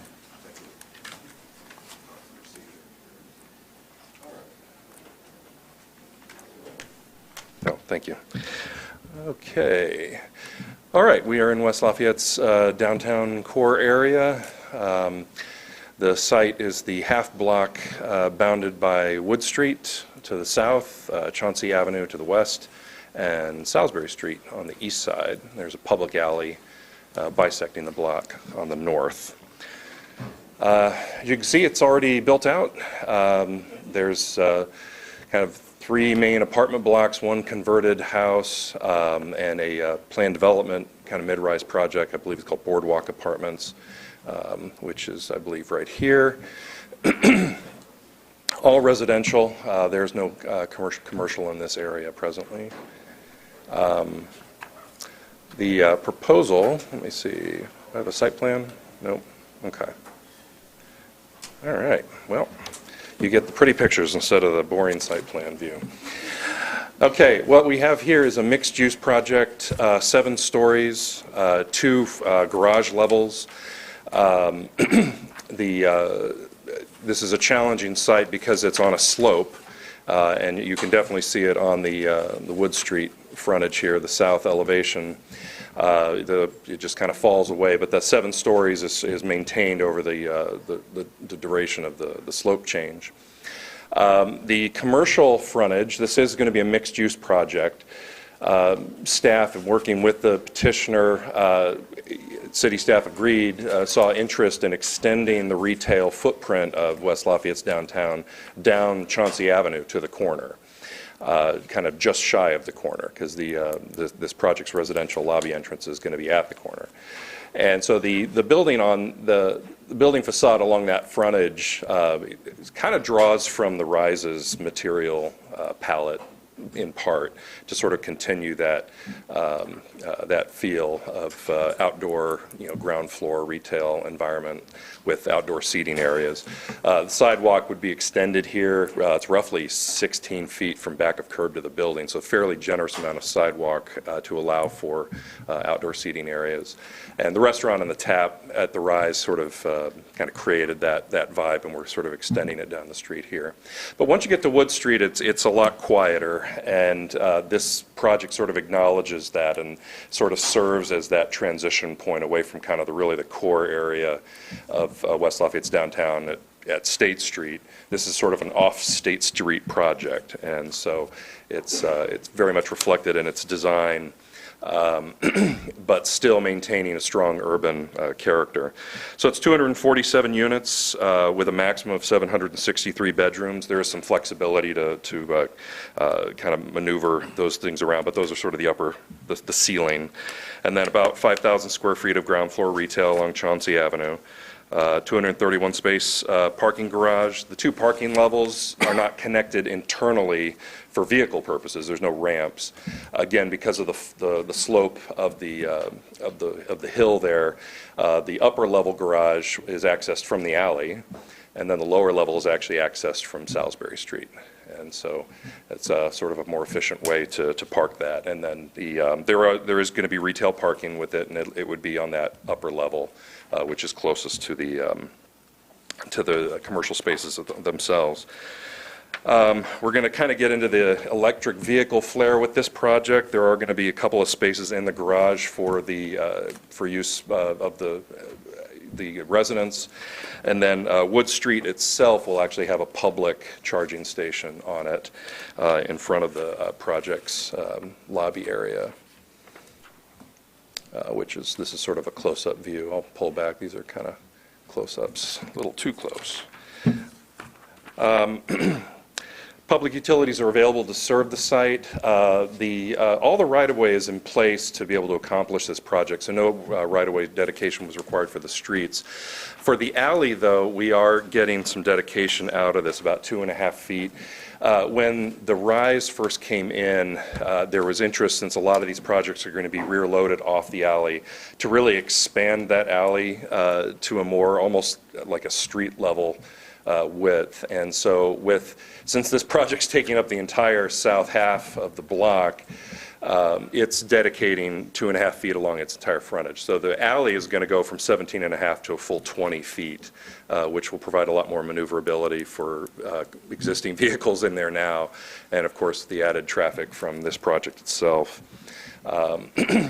The Chauncey Avenue will sort of serve as a kind of a loading / parking zone. The street commission could sort of dictate how the rules will be for those spaces. So there's no formal loading dock in this project. In terms of its relationship to the West Lafayette Downtown Plan, this is Block 24. And I won't read the quote in here, but basically this project sort of fulfills a lot of the design requirements that the plan sort of speculated on. The mix of uses was left fairly wide open in this area, kind of off State Street, providing, it certainly supported a variety of mix of uses, so obviously residential, commercial would fit well with this.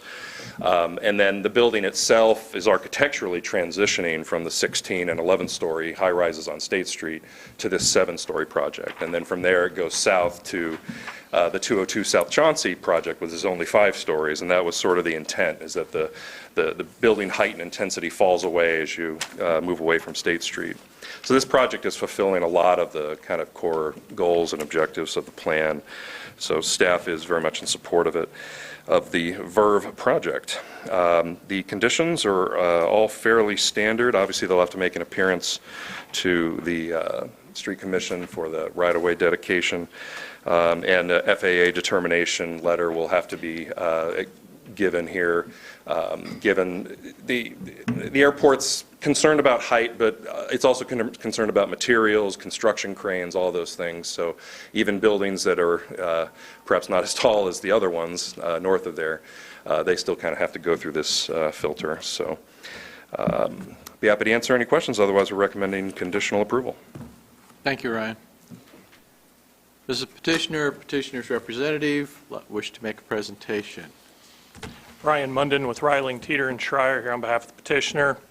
The petitioner is very excited about this project. As you can see from the renderings, I think our design team has come up with a very attractive structure.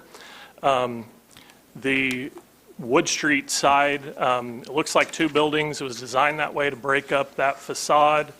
Same with the material change on Chauncey. I think that breaks up just a plain brick facade on each side, so I think the design team did a very nice job. We concur with Ryan regarding the transition from the larger developments to the north. This is a nice transition and also nice extension of the commercial activity down Chauncey. Ryan hit most of the vitals, but I had a few additional that we'd like to highlight. In addition to the 231 residential spaces, the commercial areas will have 14 dedicated parking spaces. He mentioned the EV charging stations in the parking garage. There will be 2 charging stations to accommodate 4 vehicles. There will also be 230 bicycle parking and storage spaces with this project. All apartments will be furnished. The commercial space will also have outdoor seating areas along Chauncey, which again adds to kind of the dynamic activity in that area. Some of the other amenities for the project include a fitness center, outdoor pool, 2 private outdoor courtyards, the enhanced streetscape on Chauncey and Wood that you can see in the upper left photo, a micro market, on-site leasing area, a double height grand lobby there at the corner, as well as 6,000 square feet of study areas. That apparently is important to Purdue. We have found out that there's a lack of study space on campus, so Purdue appreciates that we have that amount of space in our project for studying. Includes 5 private study lounges on the first level, as well as an open study area on the first level, and then 1 private study lounge on each residential level. Yesterday, we presented this project to the Purdue West Lafayette Joint Board, and they voted unanimously to support the project. This is a culmination of a lot of back and forth with West Lafayette. We have incorporated all of their changes, and we believe that this will be a very successful project. Our client has numerous other projects around the country, including in Bloomington. So I have Brant Stiles and Ryan Bum with subtext here with me tonight, as well as Clem Coons with T-Bird, and we'd be happy to answer any questions. We concur with staff's report and recommendation, and we would respectfully request your approval. Thank you. Thank you. Anyone in the audience wishing to speak in favor of this proposal? Anyone wishing to speak against it? Any questions from the board? You have a yellow ballot.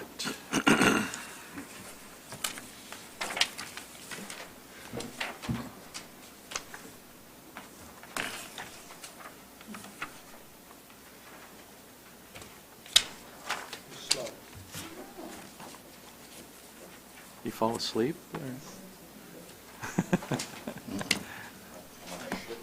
Is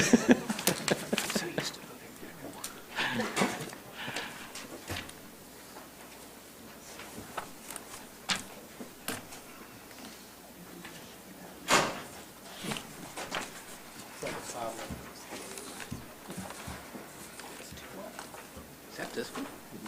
Oh. Sorry. Hey, Ryan. Ryan, got one more. No, it was not mine. Okay, we have 15 ballots recommending approval. This case will proceed to West Lafayette Council next month. Thank you, Ryan. I move to hear and vote on Z 2851, Monterey Apartments LLC, Dustin Zufall, Monterey Apartments PD, R3W to PDRS. Second. All right, well, this project is kind of around the corner from the one we just looked at. So the Verve project is right here where my mouse is. Tommy Johnston Park is to the southwest. This block that this project is on is bounded by Pierce, Wood, Chauncey, and Harrison. And there is an alley, an east-west alley that bisects kind of a third of the north third of the site. And this project is on that corner of Pierce and the alley. So this is what's here now. Essentially converted homes, long ago converted to apartments. And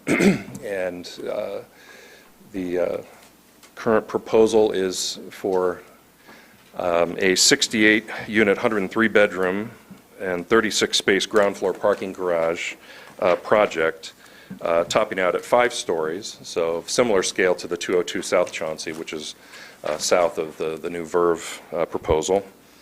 All residential, no mixed-use option here, which staff favors. This is, south of Wood Street, so now we are getting into a very exclusively residential area that really has never known commercial activity. So staff felt comfortable with this this option of just keeping it residential at this location. The Pierce Street right-of-way was already sufficient. The city did not need any dedication there. But the alley along the north frontage is among West Lafayette's, hopefully not too many more left, but their original 12-foot wide alleys. And so, and that is a real bear for the fire department to traverse, and as they've told us. So we are getting some right-of-way dedication here to expand it to 15 feet, which they appreciate every foot they can get, at least along their frontage. Now, of course, it will taper back to 12 for the neighbor property, but they're not part of this petition, so there's not much we can do about that. But we can at least get this part correct. And then in the future, if the neighboring property develops along here, similar to what we've just seen with the hub, the rise, and the verve, eventually the component parts of the total alley width come together. I believe West Lafayette Fire really would love 16 feet. That's like their absolute minimum, but believe me, they'll take 15 over 12, so. Or they need to buy smaller fire trucks, I don't know, like the ones in Europe. So anyway, this project is just outside of the West Lafayette downtown plan. The alley is actually the southern border of that studied area. So this area is outside of that plan. But since it's adjacent to a studied area, we do look at adjacencies to see if, would there be a relationship there. If the property to the north of there were to develop per the plan's recommendations, how would that relate to this site? And so I've sort of discussed in the report, what was programmed on that block north of them, and said that, which allows for sort of mid-rise mixed-use environments. Mid-rise being, sort of the limit of wood construction, either 4 stories straight from a slab or 4 stories on top of a podium, like this project is proposing. And so this project is essentially establishing that relationship. It has a similar characteristic to the downtown village category that the downtown plan asks for. And honestly, the block north of there would support, a mixed-use environment. And so the fact that this one is taking it a notch down to just residential is certainly not offensive, from a planning effort. So, so staff supports this effort. This of course, is 2D. Here's the upper stories. It has a modest podium-level open space. Its garage access is off the alley, so that frees up the street level, takes away the curb cuts. And then here's a nice perspective shot looking at the west facade. It does have a small area for a leasing office, an entry point right at the corner. And then this, of course, depicts the widened alley.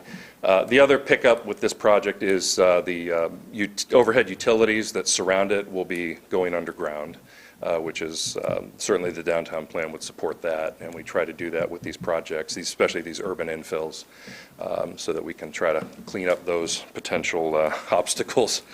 So other than that, we are recommending conditional approval. The conditions are fairly standard for these sorts of projects. We have to answer any questions. Thank you, Ryan. One of the things I like about these projects is that the sun always shines on them. It makes you want to live there, yeah. Does the petitioner's representative have a presentation? Welcome back, Mr. Bumbleberg. Thank you. Thank you.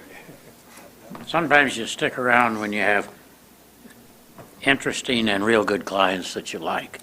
And this happens to be one of those. The Lynn family I've worked for years, and they're just delightful people to have as clients. And Eric, that makes getting up in the morning a lot easier.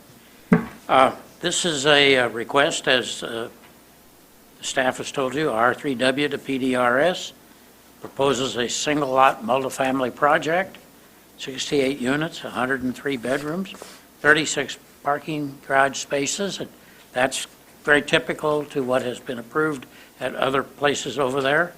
All of this material is set out in Ryan's staff report, and so I'm not going to belabor the point, operating on a theory that maybe brevity is the soul of an affirmative vote.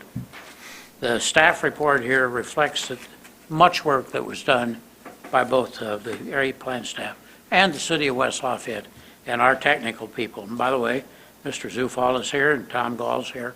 The people who have helped us as our team are all here if you had questions. Staff report, though, accurately sets out what the geography is. And it's very acceptable. And we agree to the conditions. The joint board approved us. And we would ask you to confirm the staff report and send this forward with an affirmative vote. Thank you. Thank you, sir.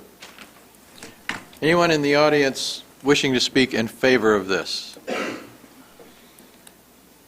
Anyone wishing to, I can't talk. Anyone wishing to speak against this? Any questions from the board? You have a yellow ballot.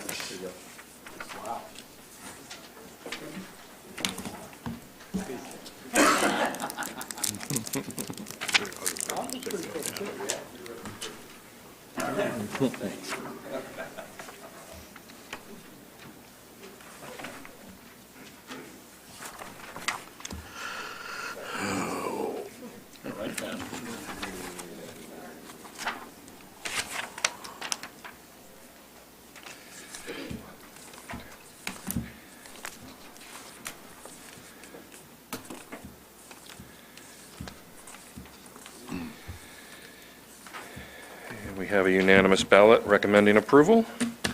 Thank you, Carry Ryan. on to City Council.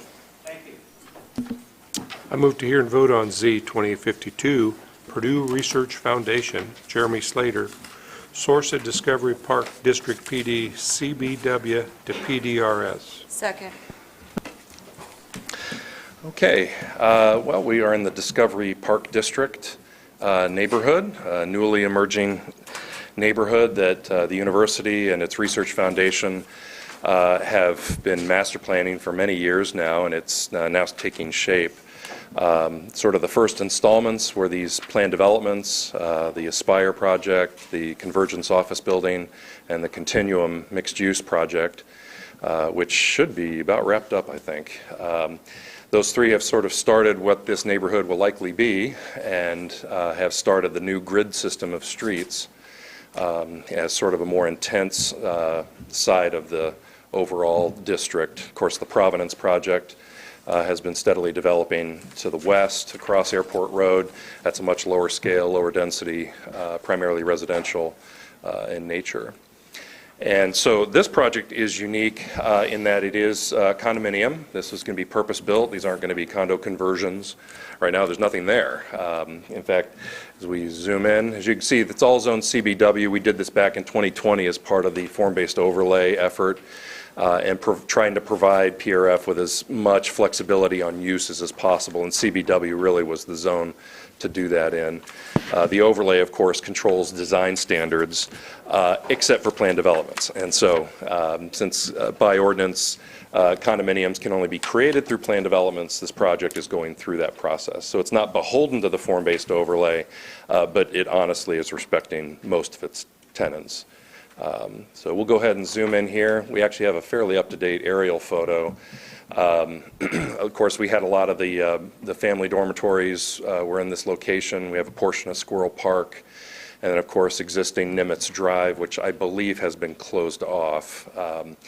The project, as you can see, we have a street with this project going on, so that we have some infrastructure issues to contend with.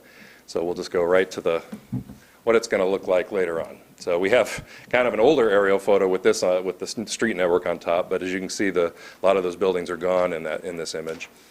Nimitz Drive is to be vacated and essentially realigned for an extension of Harrison Street to Airport Road. So this would be closed off. The curb cut will actually be kind of repurposed for an entry point into the garage of the new building.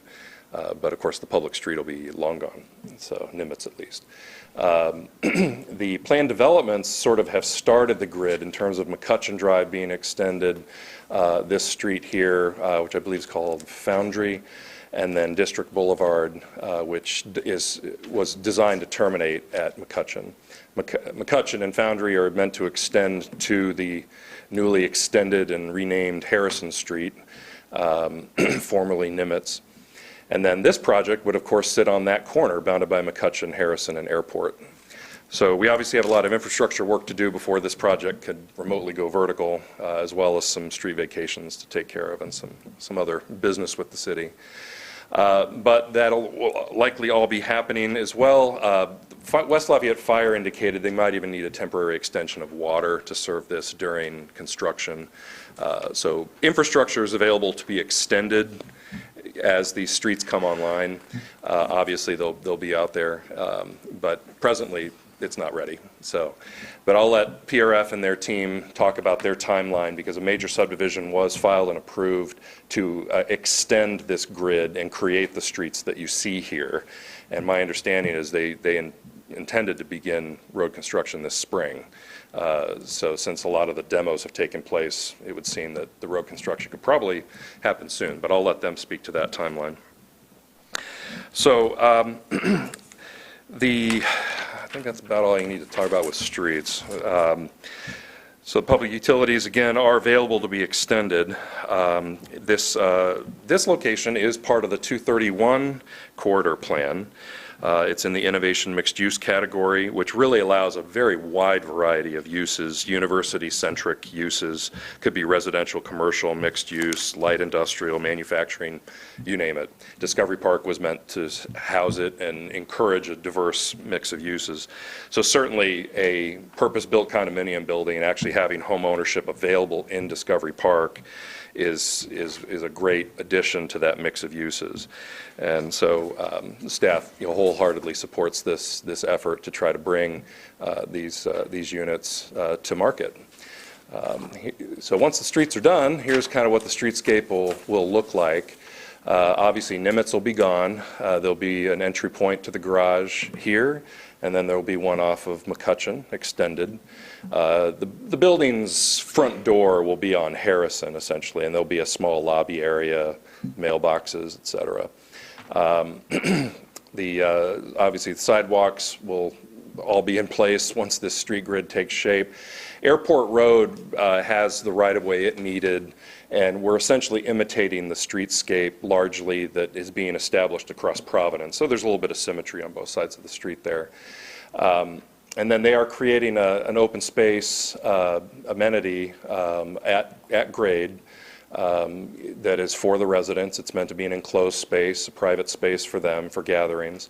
And it ultimately is meant to sort of look out onto a future expansion of Squirrel Park, which I can, if PRF wants to sort of talk about what their longer term plans are for that, they mean to create sort of an activity space there that could house a number of uses, but it's meant to sort of act as an enhanced open space that's both natural and hardscaped. And I think there was even a talk of an experimental farm or some such thing, but Jeremy Slater's here, he can mention what they have planned there, but that would come probably as a future installment later. That would be separate from this effort. So the conditions are fairly standard, except again, because of the issues with the infrastructure, we are going to build into this PD. It's an ability to separate the construction plans from the final plat. It might help them with timing as roads are being put in, that they could go ahead and get some of the clearing, grading, infrastructure work from this site done through the construction plans.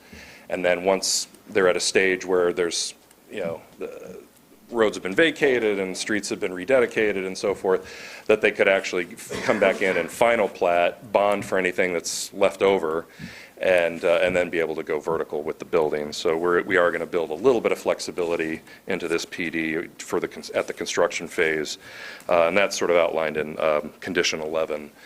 Just because this is very unusual, it's not often that we create a brand new neighborhood of grid streets in our community out of thin air, and that's essentially what this is. So this is a welcome addition to this emerging neighborhood. We recommend conditional approval. Be happy to answer any questions. Thank you, Ryan. And I'll leave you with the remnants there. Does the petitioner's representative wish to make a presentation?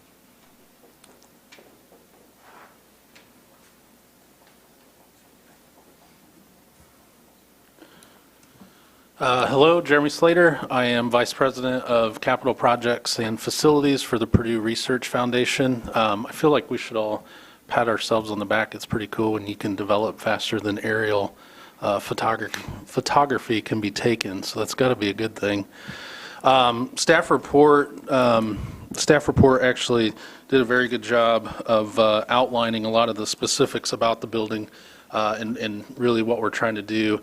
I'll highlight a few key points. One of the nuances of the development that we're working on is trying to bring diversity of housing typology within the district. And so in particular, if you think about Providence, a new urbanist residential village, we're trying to get folks that want to be a part of our ecosystem, right? We want people to live here, so we've been very specific in terms of not allowing rentals and some of those kinds of things within the Providence development. And so that lended itself towards an opportunity for housing for maybe people that only want to be here maybe 7 days a year for football games, or maybe here for, when they're on campus, for business, et cetera. And so a condo project made a lot of sense. And it's not just that kind of market that we're aiming towards, but at least this is a space that could be done and provided for. And so we're really excited about this project. The building itself, there are two-story bedroom, three-story bedroom, and then there's also four-bedroom, two-bedroom condos, three-bedroom condos, and then there's four-bedroom executive suites, and they're kind of range in size. As staff report mentioned, basement floor, not the first floor is a 70-space garage within three levels of condos. There's about 19 condos per each floor. Timeline was mentioned, so as Ryan noted, there is a lot of infrastructure that we need to do.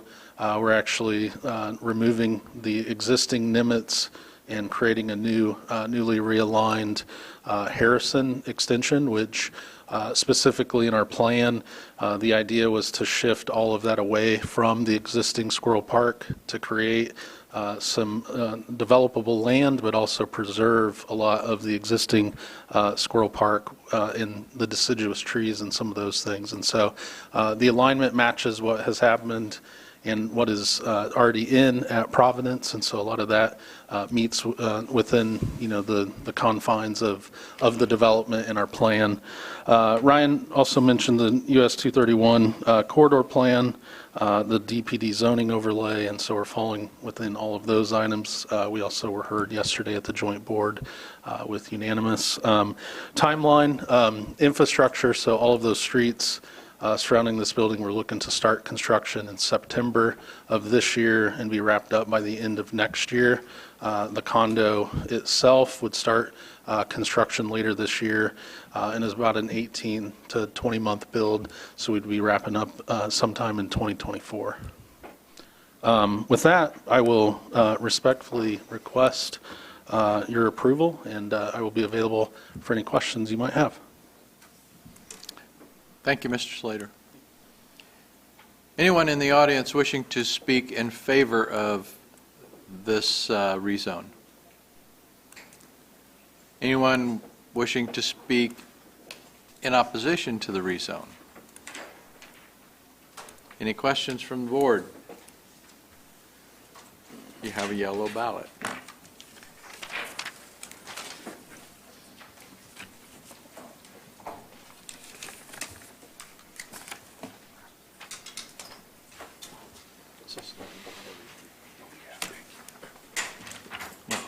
I'm going to kick it out. My name shows. Thank you. I got it marked down.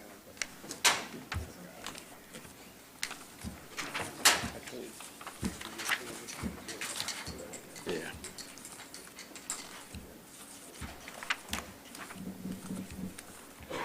We have a unanimous ballot recommending approval. This will Thank you, carry on Ryan. to West Side Council. Mr. President, I have a conflict on the next case and will recuse myself. Thank you, Gary. I move to hear and vote on Z 2853 Tippecanoe Land Holding, Inc., in care of Habitat for Humanity of Lafayette, R1 to R1B. Amanda. Hello, everybody. Amanda Esposito, my first opportunity to address you, so I'm very happy to be here tonight. So, the petitioner is requesting a rezone of 1.304 acres at 2334 Powder House Lane in Lafayette from R1 to R1B. This lot and surrounding lots are zoned R1, which is low-density, single-family residential. In recent years, this area has seen several rezones from the larger low-density lots to smaller, medium-density, and some multifamily zoned lots. There are mostly single-family homes here, including the lot in this petition. Further out is a mix of uses, such as the relatively new sports complex across Powder House Lane, apartment buildings, and an asphalt concrete paving business. Both Powder House and Walker Court are urban local roads, and public utilities serve the site. If the rezone is successful, the petitioner plans to demolish the existing home and create 6 additional buildable lots through the major subdivision process. A conceptual lot layout has been submitted, which shows 7 lots with frontage on both Powder House Lane and Walker Court. Note that the image does show Walker Lane. That is incorrect. Walker Lane is further to the north. The road that these lots would be on is called Walker Court. Just a little side note there. Historically, public utilities were not available, meaning lots needed to be bigger to accommodate septic and well use in this area. Now that it has access to those utilities, the area can handle more dense residential with smaller lots. A rezone of a similar nature, also requested by Habitat for Humanity, was approved in 2017 to the north on Powder House Lane, creating Koinonia Ridge subdivision. Actually, it was back a couple of, whoops, go the other way. That was right here from 2017. The infill of vacant lots, or in this case, the subdividing of much larger lots, should help stabilize this area and bring new residents to an older neighborhood, which for several years now has been part of the city of Lafayette. Densifying existing development creates a more efficient investment in infrastructure because it encourages growth in areas where there is existing infrastructure already in place. Staff recommends approval of this rezone, and I am available for any questions. Thank you, Amanda. Does the petitioner or petitioner's representative wish to make a presentation? Yes, Ryan Munden, Ryling, Teeter, and Schreier, 250 Main Street, here on behalf of the petitioner, Tippecanoe Land Holding, Inc. The conceptual layout that we show does show 7 buildable lots. However, in talking with the engineer and surveyor, the intent here would be to utilize the 7th lot for drainage facilities and not to build on. So we're talking about up to 6 houses, not 7. As was discussed, the first project would be to tear down the existing home on the southeast corner of the property. And as lawyers, we sometimes have a hard time finding fulfillment in our jobs, but this is one of those that kind of makes up for it. This project for this house would be to reunite a dispersed family. So I think that's kind of cool. Sorry. We've discussed this rezone with the mayor. He supports it. The city supports it. As mentioned, our client has had other successful R1B projects in this area. I have Raina Ortega, who's the new Director of Operations for Habitat in Lafayette, here with me tonight. We'd be happy to answer any questions you have. We concur with staff's report and recommendation, and we would request your approval. Thank you. Thank you. Anyone in the audience wishing to speak in favor of this rezone? Anyone wishing to speak in opposition to the rezone? Any questions from the board? You have another yellow ballot.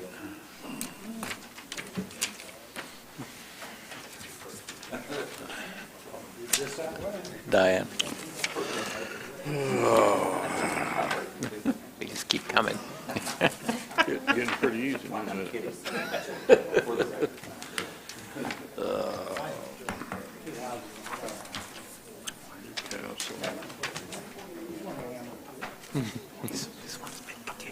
Last one. Okay, everybody?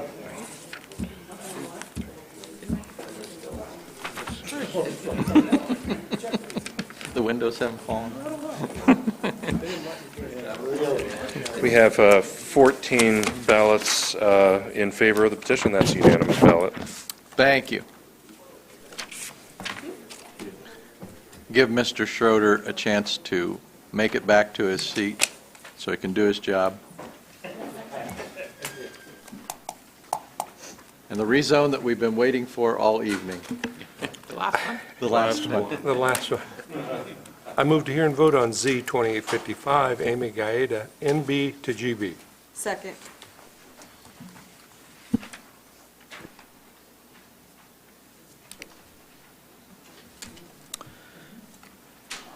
Case Z-2855, this is a request to rezone a little under a quarter of an acre. I think it's 0.22 acres from current NB to GB. NB stands for neighborhood business, GB for general business. The difference is that neighborhood businesses typically cater to a very local environment. GB pulls from a wider area and it allows for more intense uses. It's one of the more intense commercial districts, GB. This is at the southwest corner of Schuyler and 19th Street. You can see here the zoning map. All of the yellow is single-family residential, and the red here is neighborhood business. Across the street, you do have GB, general business, which is in pink, and all of this purple is industrial zoning. If we take a little bit of a closer look here, it's got a building on it, built in 1958, originally a service station, which is the only structure on the site. It's completely paved otherwise. And the petitioner is requesting a rezoning, not for a specific use, but for, I guess, to make it more marketable, you might say, to be able to provide for a wider variety of more intense uses. So this is a look at the site from Schuyler, and you can see the building that's there at the corner, and you can get a sense for what the site is like. It's worth noting here just how close it is to the houses immediately across the street, which are zoned residential. This is another look at it from the corner of 19th and Schuyler, and then another look at the side of the existing building, and again you can see that it's abutting right next to residential uses. And then that's from the other side. So here we're looking at the back of the residential garages on the next street, and this is the site itself here. This is in the catchment area of the St. Lawrence McAllister neighborhood plan, so that's the component of the adopted comprehensive plan that's at play here. It was worked on in 2005 and then adopted in 2006. And it recommends neighborhood business use for these lots here. And in fact, it was after the plan was adopted that these lots were proactively rezoned from GB to NBU and NB. And that was at the recommendation of the plan. So this would kind of be taking it back in the other direction, back to GB. So it's not in conformity with the recommendation of the plan. And the other concern is that the site at less than a quarter of an acre is actually smaller than a lot of the residential lots around here. And it's just almost not developable for an intense commercial use. I think that some of the uses that might be more popular here would be automobile sales or different kinds of automobile or tire uses that would be allowed in GB but not in NB. And once you give it the 5-foot clearance from the property lines for parking, which is required, and once you take care of this corner so that you're not violating the clear site triangle requirements, which means you can't park a car, you can't put anything there because it would cause problems with motorists' vision looking past the corner. It just doesn't leave much room to do anything. So in our eyes, it not only doesn't meet the plan, but it represents an over-intensification of the site. And then thirdly, you have it directly abutting residential, and one of the comments in the plan was to adequately shield commercial uses along Schuyler from the long-established residential neighborhood. So our recommendation is denial for this request, and we'd be happy to answer any questions you might have. That's not a current picture of what that building looks like. No? Okay. What's the difference? I think it's brick now. I know it's got a brick front on it. Okay. Are they here? Okay. I was there today. That's what I'm saying. I was just kind of shocked. Is that a new building that's there? Can we, if Can we hold discussion for a moment? I just wondered, Yeah. that's not the current building, or it didn't look like Okay. it. I was there today, so. That's taken from Google Street View, so, and I didn't notice the date on it. Yeah, well, evidently, well, okay. Hey, David, if this were granted, wouldn't there have to be a buffer yard between the GB and the residential?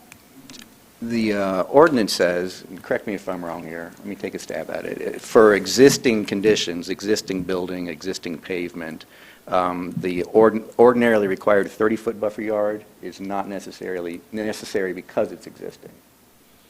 Yeah, I think because of the change of, if there's a change of use, that sort of triggers. I don't think that sets on the compliance with the corner. That ordinance. sets on that closest sidewalk now. A building that's there. No, yeah, they could use the existing driveways and things.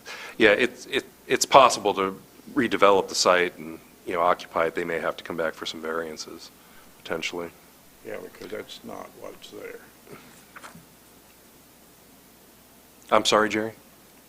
I said, that's not exactly what's there. Oh, right now. yeah, David acknowledges this is an older photo. Yeah, okay. So, let me, if the lot is rezoned, the ordinance requires a type C buffer yard, which would be 30 feet in width, where the GB district would abut the R1, which is to the south, which is what you're asking about, Tom.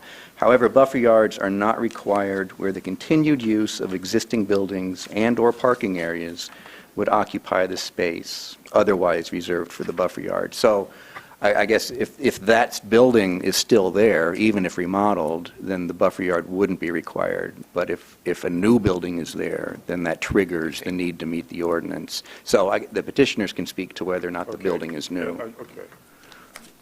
Yeah, it may be a situation where they're going to move into a grandfathered building, and they could make interior improvements to it, but couldn't expand it without a variance.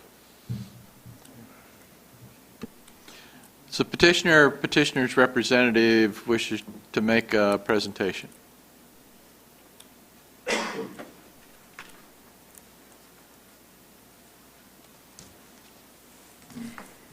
Hello, everyone. My name is Amy Gaida, and I'm here to present, representing my parents for Gaida Rentals. We purchased this property. It was in pretty bad shape. Our intent use was to, open up another small dealership because we have our own dealership in the corner of 52 and Schuyler.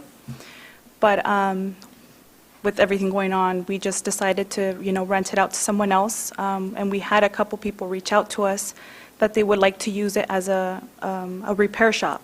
So it's just a guy that wants to start up his own business, and that type of business requires a general business. So I think we're trying to do a good thing here. We cleaned up the place. We obviously are going to still do, improvements on pavement and stuff, because there is some rough concrete on there. We want the place to look in good shape. We did remodel the outside. We still have to remodel some of the inside. Has a small office inside, so, but I mean, we just want to, help someone else being able to open up their own business as well, so. And if you guys have any questions, let me know. I had one. Go ahead, Jerry. Yeah. Yeah, on the 19th Street side. Yeah. Now, did you remove part of that block building next to the sidewalk? Because I don't think the new building. We didn't move anything. The building is. No, how I meant we- removed it, because you put brick on the building, right? Yeah, the exterior was all fixed. It was Okay, just. because I remember when there was a fire in Yeah. there, and I knew it was pretty well damaged. And the building is being built back to code, so they're trying to get it up to code. It's been, Right. it's been Okay. inspected and stuff. We actually also own, when we purchased the property, we purchased the home behind it. So that building, that little small home next to it is also part of our property as well. Oh, okay. The garage in that house. The right house and the behind. garage, yeah. Okay. And when I purchased this from the owner, they actually told me the house was also, well, they told me it was general business when I purchased that first. Then we found out it was neighborhood business. But I thought it was also neighborhood business as well. So, but it is neighborhood business. I believe it is, but I have to double check again. but I thought it was. It could be that it's not anymore. No, okay. But we purchased those two properties together. Yeah, the house is R1U by Okay. the Oh, map okay. here. Yeah. Okay. Okay. But this project is in Okay. Okay. Thank you. Thank you. Anyone in the audience wishing to speak in opposition to this rezone? All right, in favor of it, I'm sorry, in favor of it. Anyone wishing to speak in opposition to it? Questions from the board? Any other questions? Yeah, just point of clarification, an auto repair shop is not allowed in the NB zone? Thank you.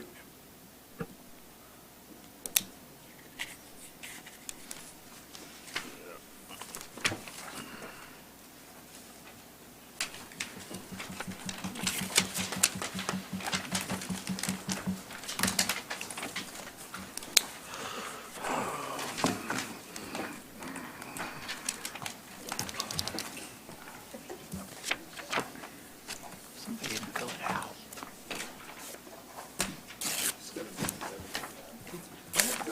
Oh, did you fill the blank one in? Yes. Oh, okay. Wow. She picked it up, I said,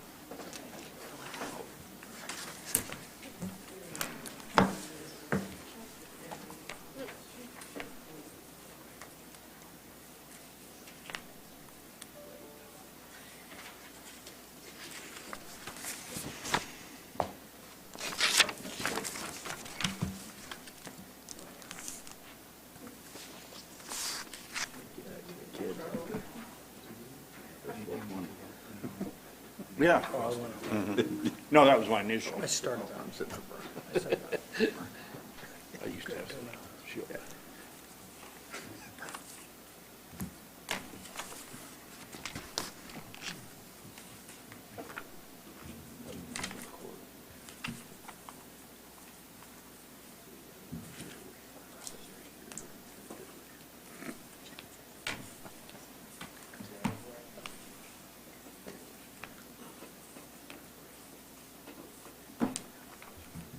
Okay, 15 ballots cast, 11 against, and 4 in favor. Okay. Thank you, David. We have no administrative matters. Approval of the May Executive Committee agenda. I move that the following requests for subdivisions be placed on the May 4th, 2022 Area Plan Commission Executive Committee agenda at petitioner's request. Placement thereon being without reference to compliance or noncompliance with the adopted subdivision ordinance. S. 5067 Grace Woods Estate, a replat of lots 3 and 4, minor sketch, and S. 5068 Pierce Lay minor subdivision, minor sketch. Second. All those in favor signify by saying aye. Aye. Opposed? Motion carried. Determination of variances. There are none. Director's report. Thanks. The report was emailed out this morning. I'd be happy to answer any questions. There's one thing I didn't put on there that I wanted to bring up really quickly, which we talked with the BZA about last month, and that is the idea of maybe once a year, twice a year, whatever works, having not a training or an in-service, but maybe a conversation about a specific topic that people want to dig into or learn more about. If you have concerns, questions, comments, ideas about the packet that you get, how this process works, how the procedure plays out, nagging questions, gripes, whatever. The idea is that we would prepare something and then wait until we have an APC meeting that's a light docket, so you're not, like tonight would not be a great time to do it. So maybe if we have a hearing or a case or two, when that's done, we could spend 15, 20, 30 minutes talking about whatever might be pressing. And so I'd like to, maybe if that's a good idea for you, think about it for a month, and then we can talk more about it next month and let us know what might be a good topic, and we can put something together. And then we'll just keep it in our back pocket for a light agenda. Okay. So There's some nodding heads, so, okay. Well, we'll revisit it next month then. Yeah, thank you. Thank you. Citizens' comments and grievances, any? If none, I want to thank Dr. Steinhardt for bringing the class, and if any of you have any questions of us, we will be happy to stick around, or you grab us before we escape. If some of you would like to stay, I think that's one of the most important things. Not that you did important things earlier, but I think the fact that you folks are so community-minded that you're willing to do this, I think speaks volumes to them about what they need to do when they end up in a community, and you're wonderful role models for them. Thank you. I do appreciate it. Thank you. Anyone else? Hearing none. I move to adjourn. We're adjourned. Jackson doesn't. You're 20. He's not a free rider. He's here for Your 25 minutes didn't work. Was it over? Yeah. Yeah. Well, you didn't tell me when you started this one.